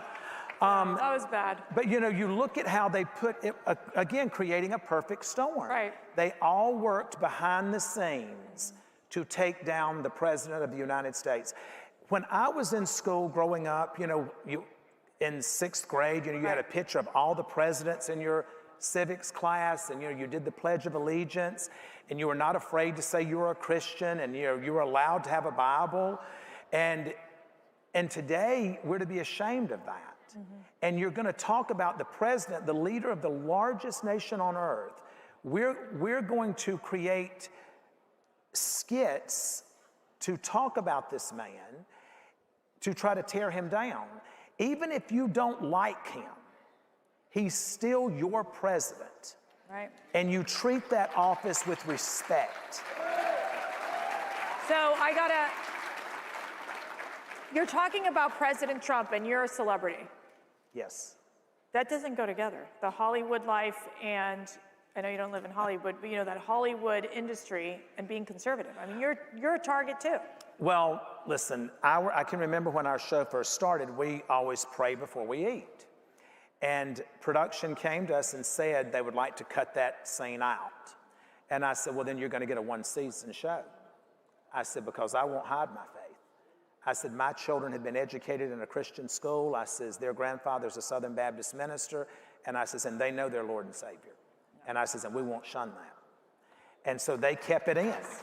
And so I will tell you that I have great friends in Hollywood. I have great friends in Hollywood. They're on the other side of the aisle.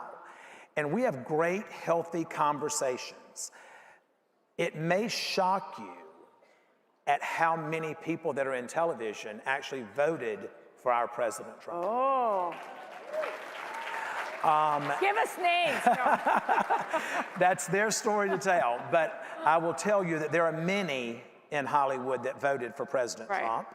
And they, to secure their jobs, to make sure they keep getting their pay, they look to the world that they're on the left side, but they're voting on the right Well, side. I'm convinced Joe Biden voted for President Trump, right?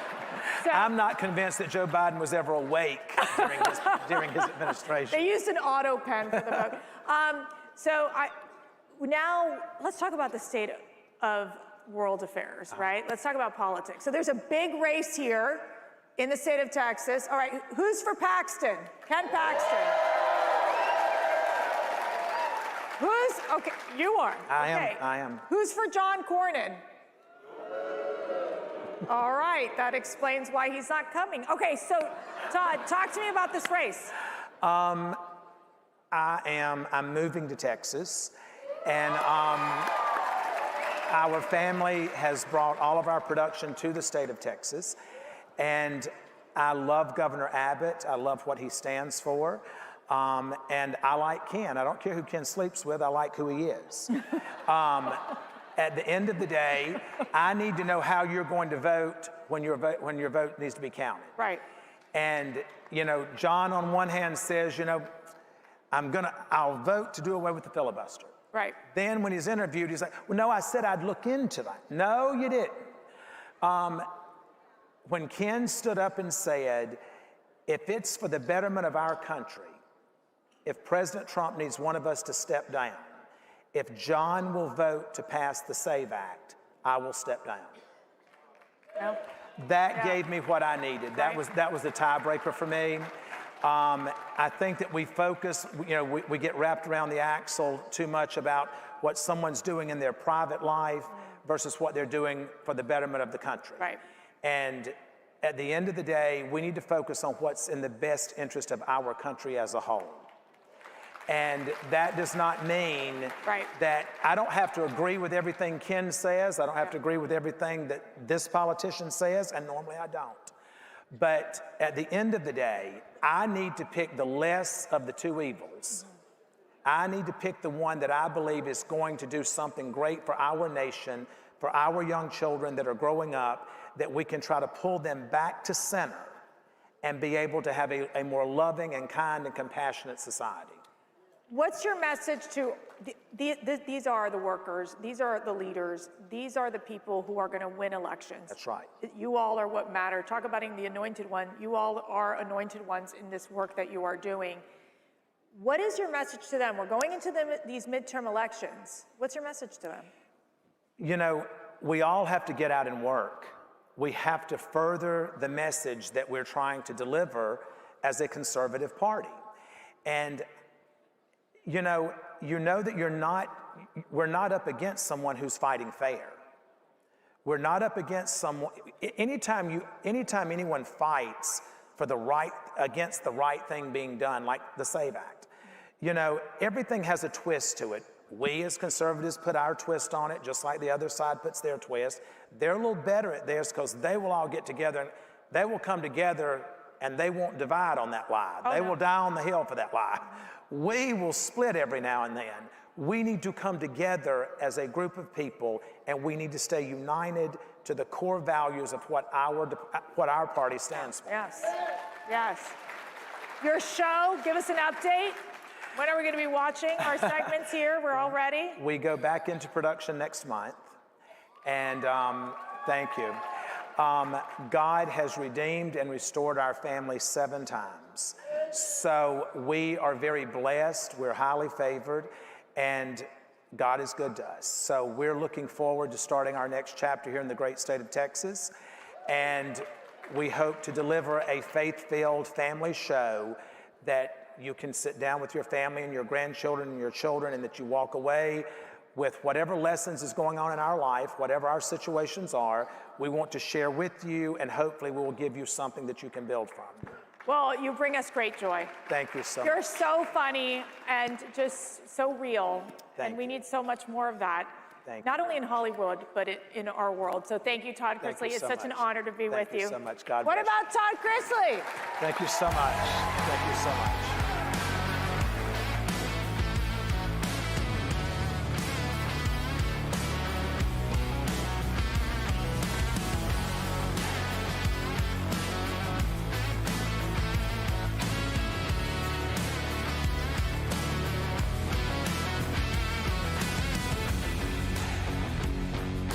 Ladies and gentlemen, don't forget to vote in the CPAC straw poll in your app.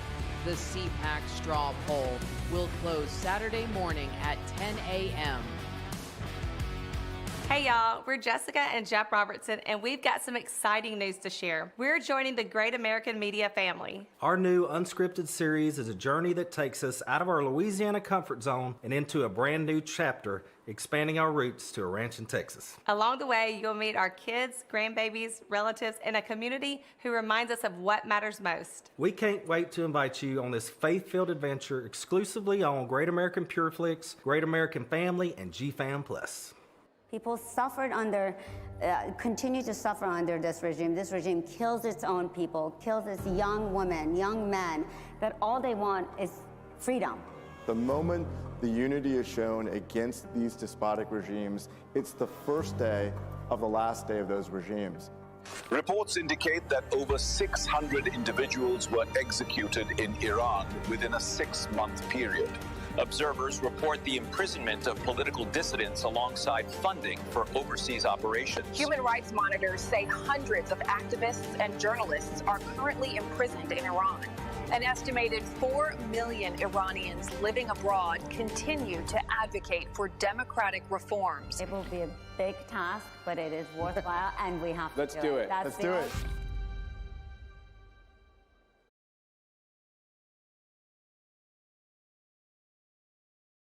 We've never used as a currency in this war. It's our loved ones, they are suffering much more.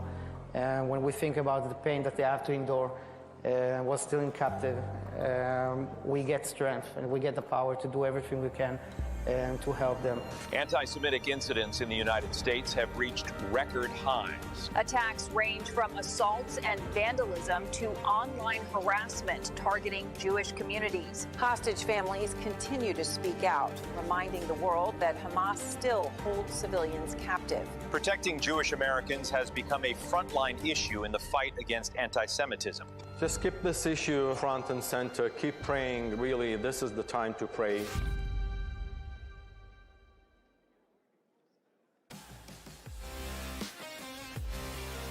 Ladies and gentlemen, up next, breaking stuff and killing bad guys. The case for Western military dominance. Please welcome retired Navy SEAL Lieutenant Jason Redman, CPAC board member Eric Prince, Force Recon Marine and host of The Resilience Show, Chad Robichaux, and CPAC board member Gordon Chang.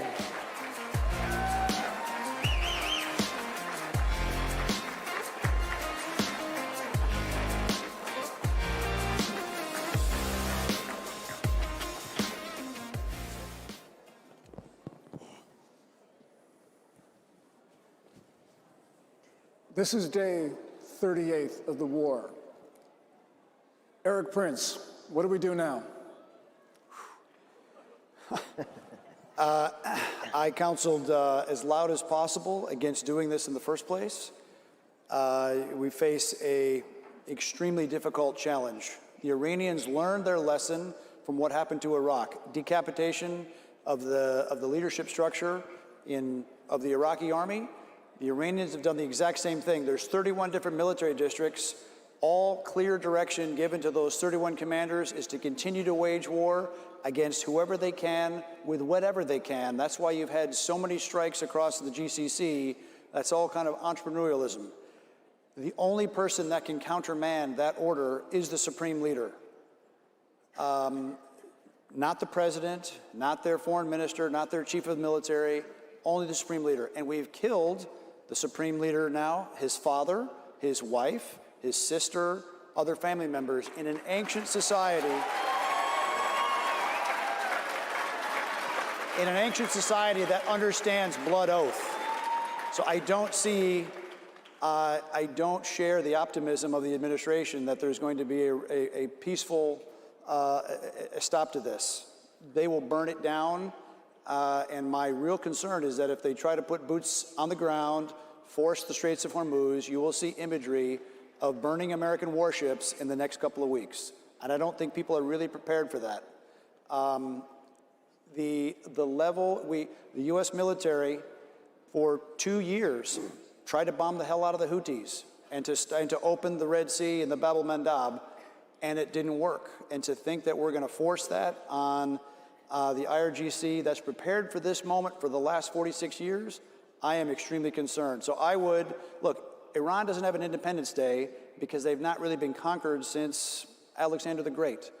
I would stop with a very conventional approach and go to a very unconventional approach. There's a lot of doors that can be unlocked through the different ethnic minorities. For all the talk of regime change, there's never been a real preparation of an armed opposition inside the country, and a lot of ways to do that from the periphery that doesn't require U.S. boots.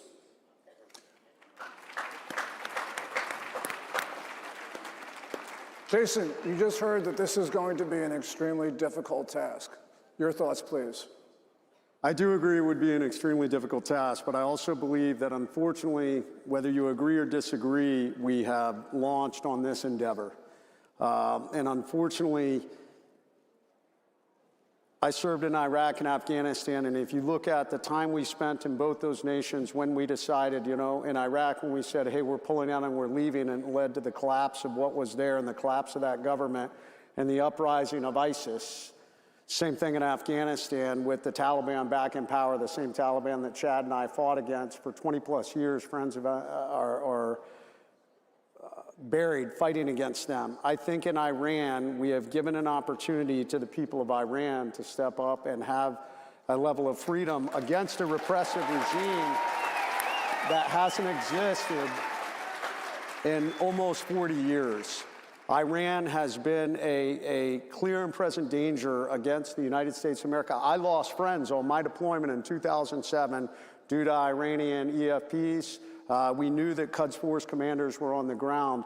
Unfortunately, I think this will get more difficult, as Eric alluded to, but I think, unfortunately, the American people have to understand we can't stop now that we've started.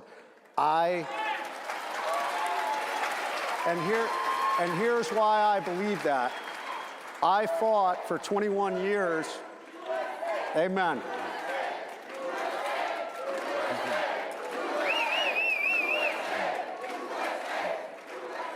I fought for 21 years and almost sacrificed my life and sacrificed the lives of friends of mine against terrorism, so that hopefully my kids would never have to take that fight against terrorism.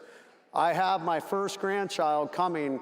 I don't want my grandchild to have to fight Iran in 20 years.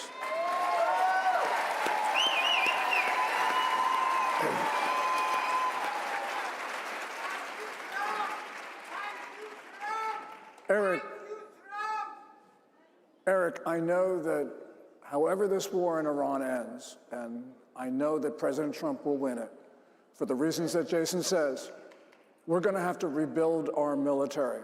Our stocks are way down, our ships are worn out, our people are worn out. What do we do to get the United States military back to the point where it is the strongest in the world and when no one will take us on? Look, in the Ukraine-Russia fight right now, 70% of the casualties are caused by drones, small, cheap drones. The cost of delivering energy, right? There's two things a military commander does: coordinates information and releases energy. Fly that ship from here to there, move that aircraft, put that warhead on a forehead. The cost of doing that in the West has gotten grotesquely too high. When it takes a $4 million interceptor to shoot down a $20,000 Iranian drone, we have a fundamental problem.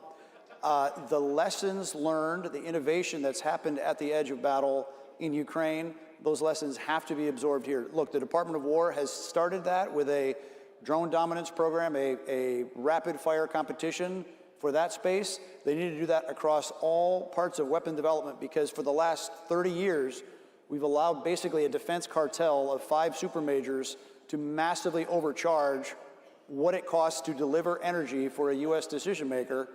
And that's why, I mean, that's why you've had to pull 50% of your interceptors, your war stocks that are supposed to protect us in Indo-PACOM, the Pacific theater, to make up and to try to fill that gap in Iran.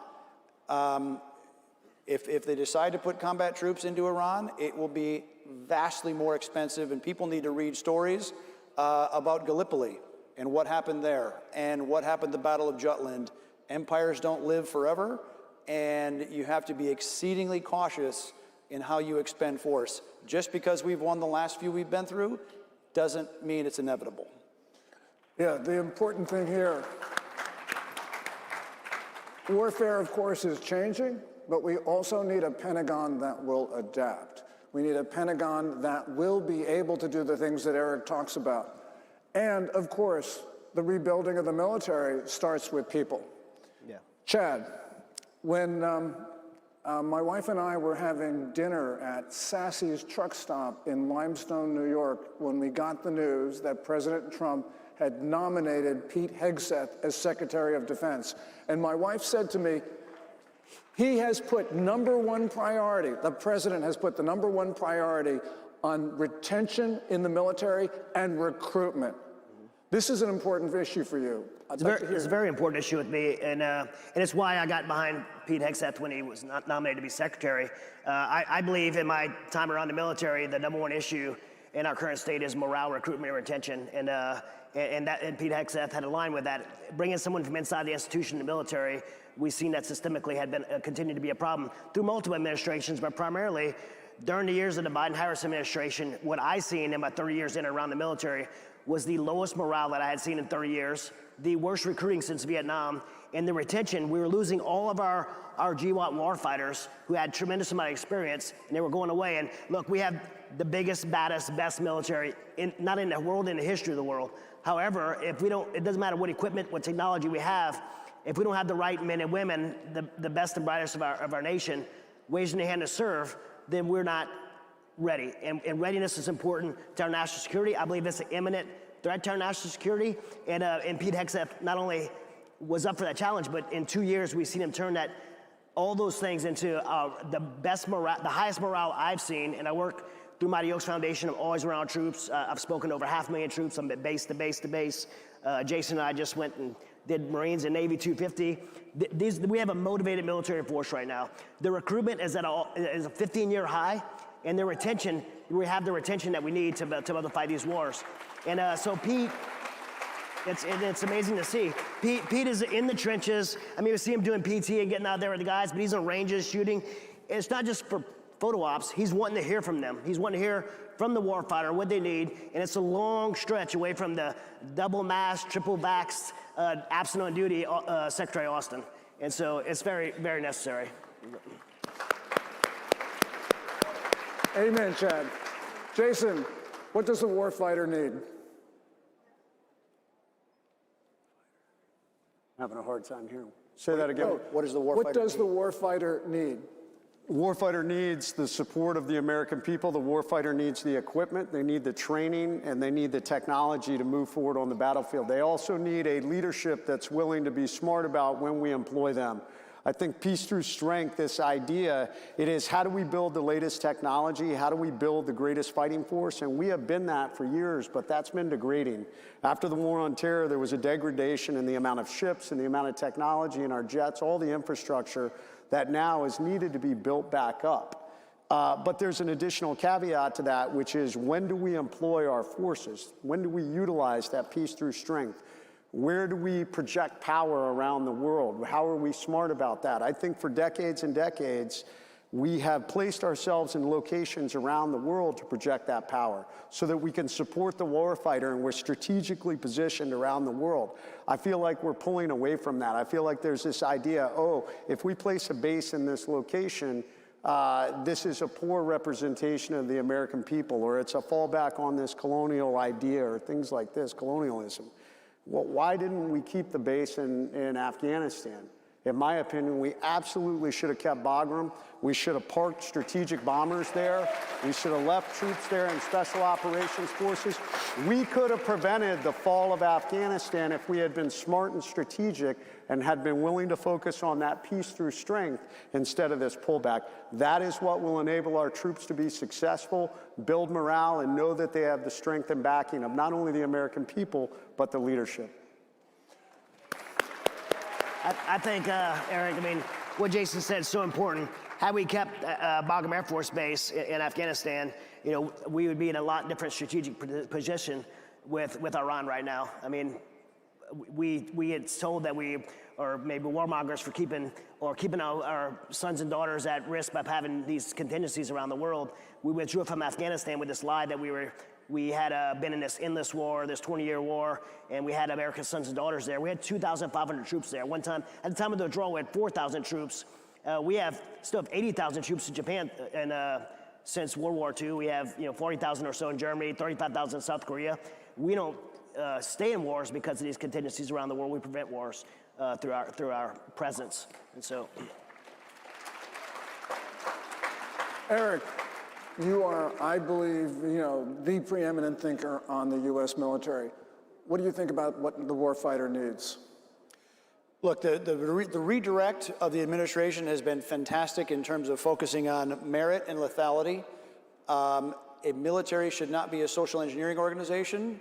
It should really be a snarling attack dog that's held on leash until it's off leash, and then it's go time. So cutting away a lot of the completely distracting aspects that happens to every federal bureaucracy. And then when it is go time, then they need every possible resource.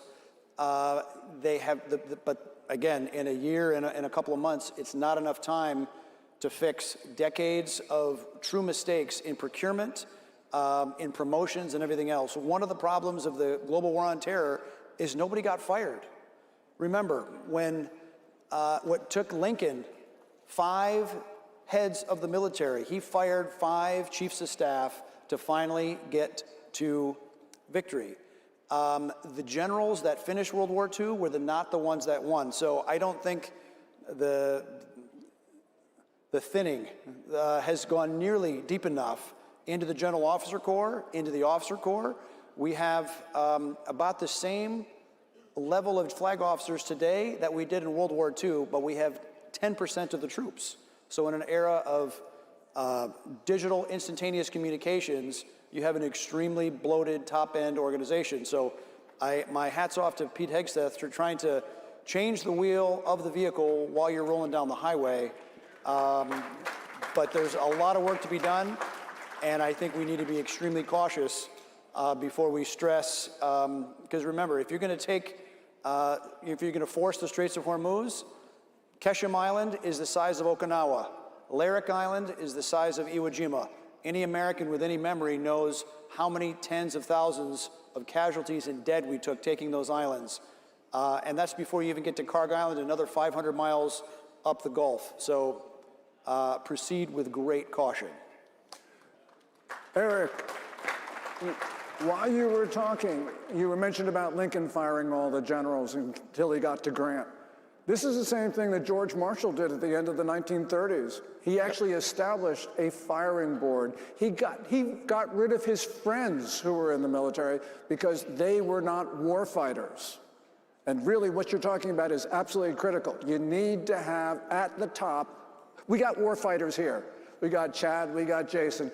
But what we really need at the top right now is a military leadership that are fighters. And we had, because of peace, we've got a lot of people there who shouldn't be there. And because of that, those bad decisions that you talked about, those generals and admirals were responsible for them. Sure. Can you imagine a General Patton today, how long ago he would have been drummed out of the military, but he killed and captured more enemy territory than any general in U.S. history. I don't care how many F-bombs the guy dropped, he knew how to fight.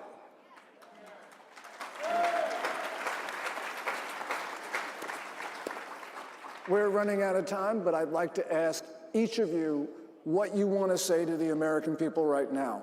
We'll start with you, Chad. I mean, I agree. First of all, I agree with Eric. Like, I'm praying that we do not put boots on the ground. I believe in an unconventional solution to this over a conventional solution. But whatever route we go, the American people need to know that we have the most amazing, bravest young men and women that are out there standing in line for us, for each of us, that we can sit here free. And Jason and I get to, and I'm sure Eric too, we get to go and see them at their units and around the world and speak to them, and they are just, it's hard to believe, because when you turn on the news, we just still have such a patriotic nation, and these young men and women are representatives of that as they raise their hand, as only 0.5% of our nation, by the way, and serve our military. So just keep them in your prayers, and I ask that you continue to pray for each one of them, whichever choice our administration makes.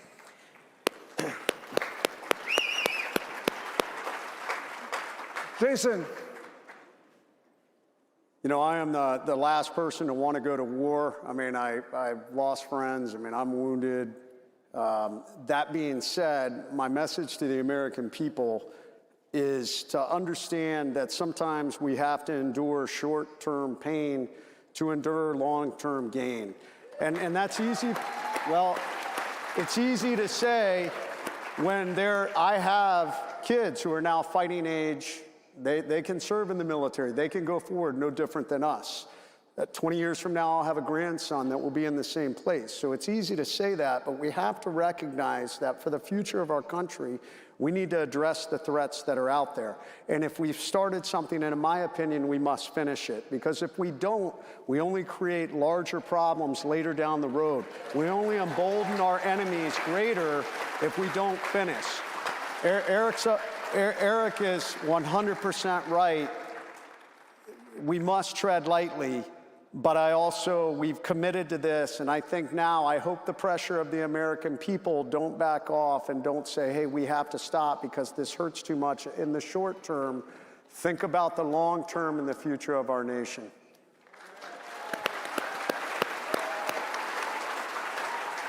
Eric, we started with you, and we're going to end with you. USA, USA, USA, USA, USA, USA. Beware the dangers of foreign entangling alliances, and beware the leverage of foreign governments and foreign influence on decision-making. And for all the people that want to, I agree, USA all the way. But for all the people that are cheering, make sure you put skin in the game. Because we have an all-volunteer force. Don't put up, or don't shut up unless people are going to put up. Put skin in the game. These guys have had skin in the game. I have skin in the game. Let's make sure America is first, not any other country, period.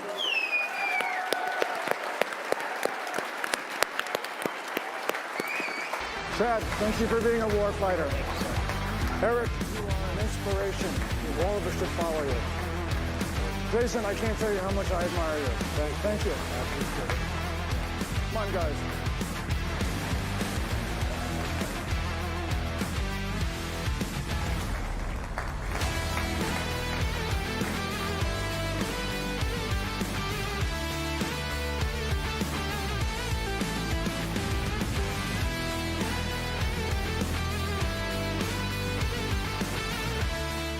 Hey y'all, we're Jessica and Jeff Robertson, and we've got some exciting news to share. We're joining the great American media family. Our new unscripted series is a journey that takes us out of our Louisiana comfort zone and into a brand new chapter, expanding our roots to a ranch in Texas. Along the way, you'll meet our kids, grandbabies, relatives, and a community who reminds us of what matters most. We can't wait to invite you on this faith-filled adventure exclusively on Great American Pure Flix, Great American Family, and GFAM Plus.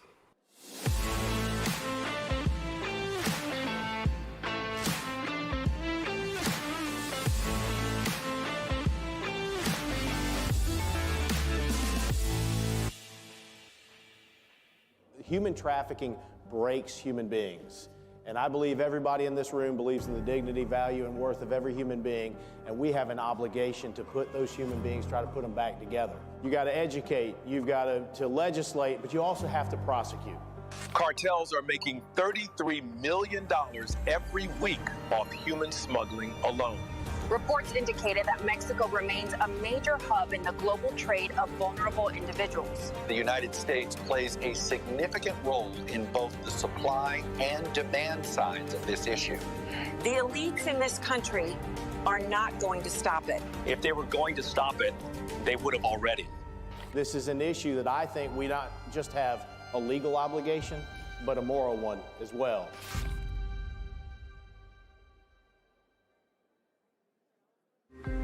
The battle for the soul of the nation moves to CPAC.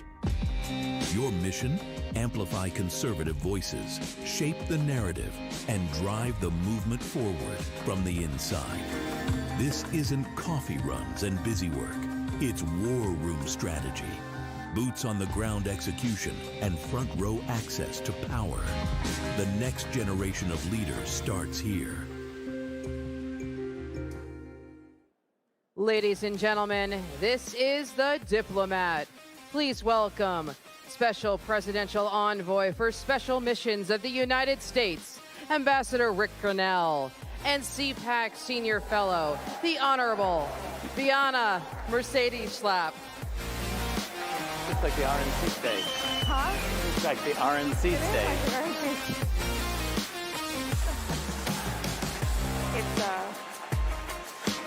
But all right, Rick Grinnell. Rick Grinnell. We always say that Marco Rubio, yes, that's right, he's the best. We're like, Marco Rubio wears a lot of hats. Tom Homan yesterday told me he wears a lot of hats. You, my friend, you wear a lot of hats. But let's talk about the first one. As now you're exiting the Kennedy Center. Yes. You know, I know the left tried desperately to destroy this incredible place that you were building so strong.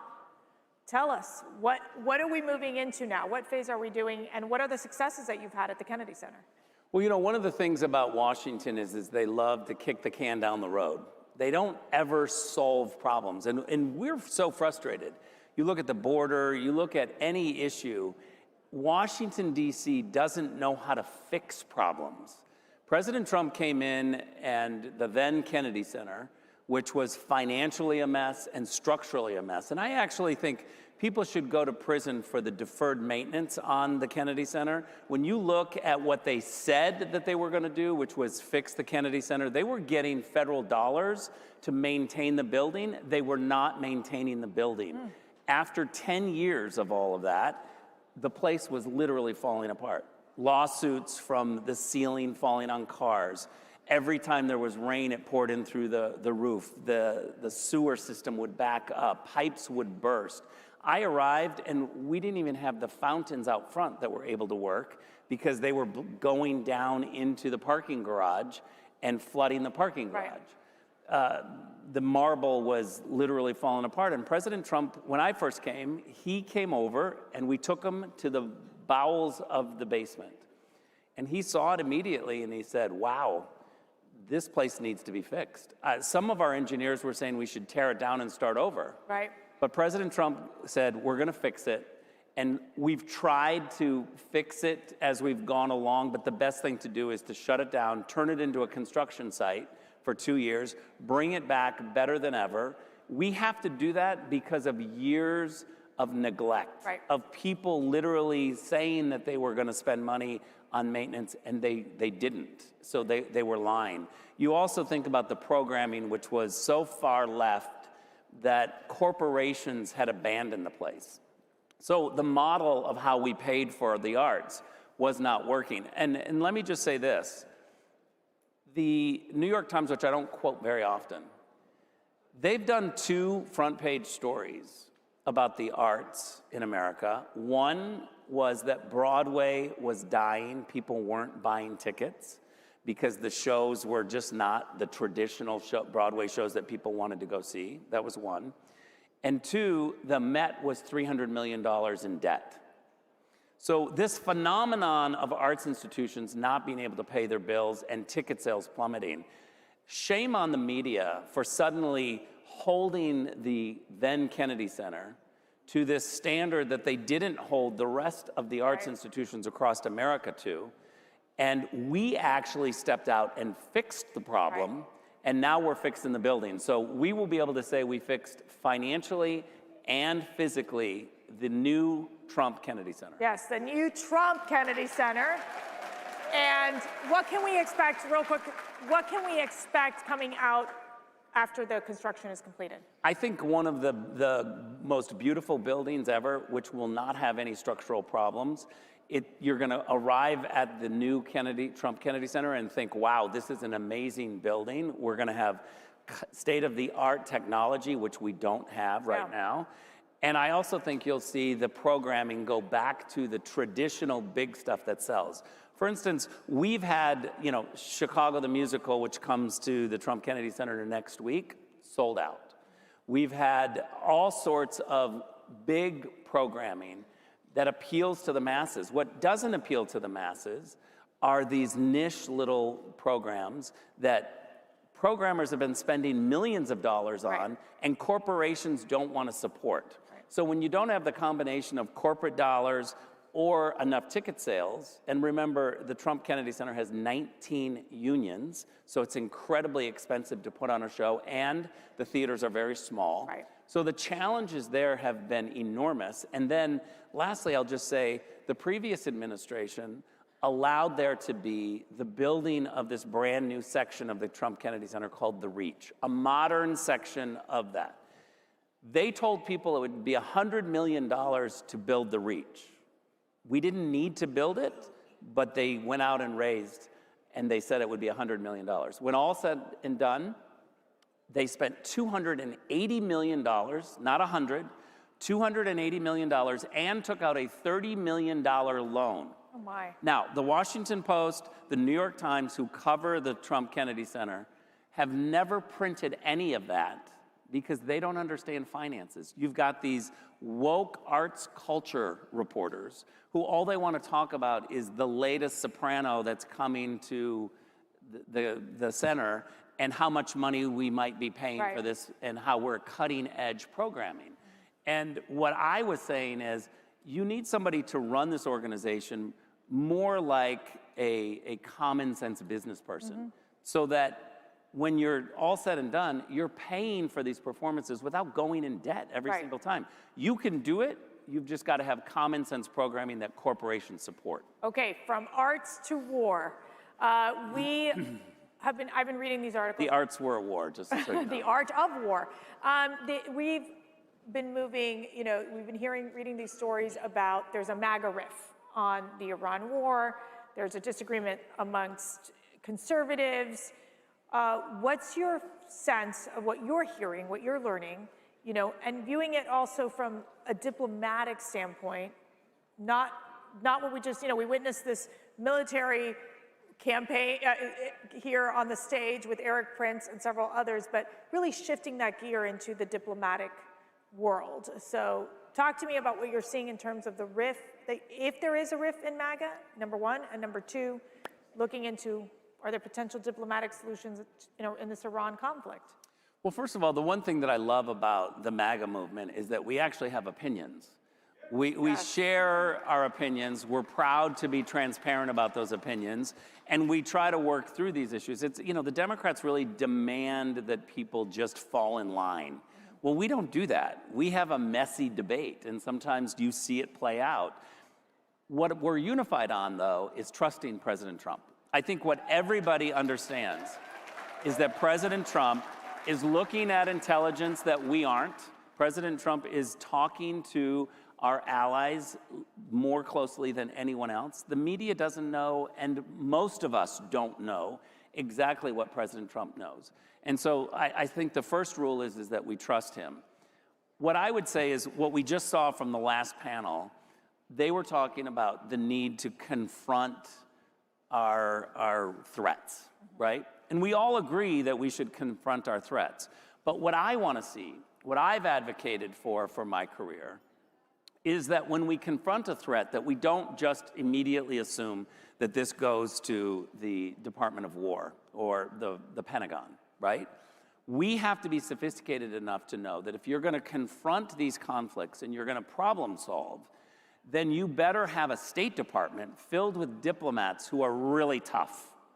Because nothing is better when you do negotiations, and I've done tens of thousands of negotiations, and nothing is better than when you sit in a room and you're negotiating as diplomats across the table with a foreign diplomat, and you're talking about solving a problem.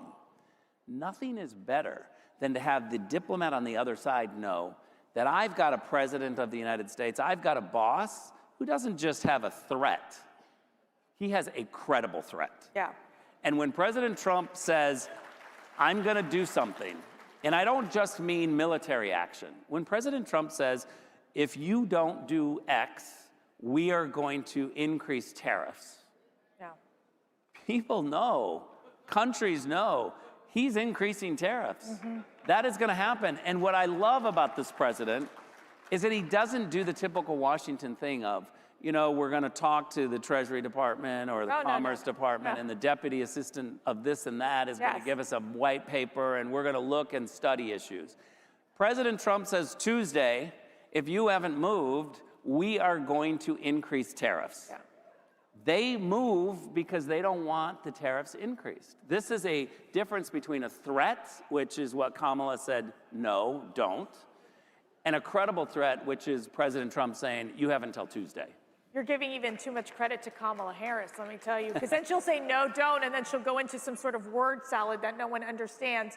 But, you know, it's interesting because I would say President Trump, you know, our theme is actions over words.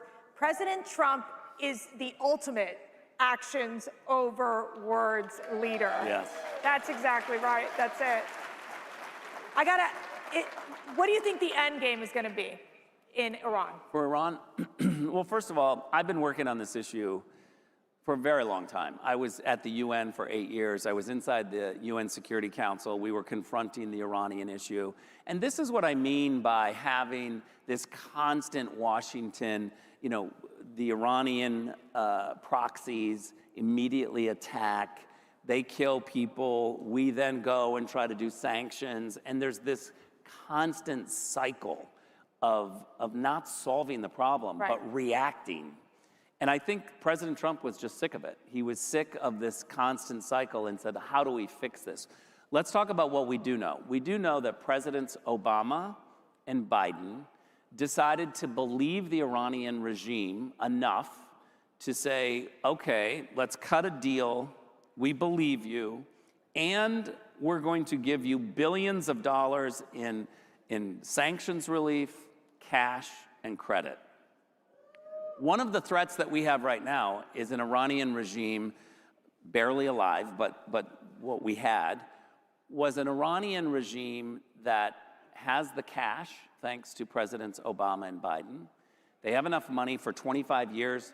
They have the motives to still come at us. The intelligence is frightening when you look at all of their proxies. And I think that the threat is very real, so the president decided to confront that. What I love about President Trump confronting this is that he's decided to fix this problem. Is it messy in the short term? Of course. But is it ultimately going to be a good thing? I think we're going to look back in a couple of months and say, thank God that we fixed this problem. The Iranian regime is not a threat any longer. Gas prices will absolutely be fixed. When you think about the problems that President Trump has solved by getting us more access to oil in Venezuela and more access for oil in Iran, which we know is coming because he's concentrated on Kirk Island. I think we're going to look back and say, thank God we're not having to spend so much money to recycle this problem of terrorism, that we went in quickly, we took out the threat, and we're able to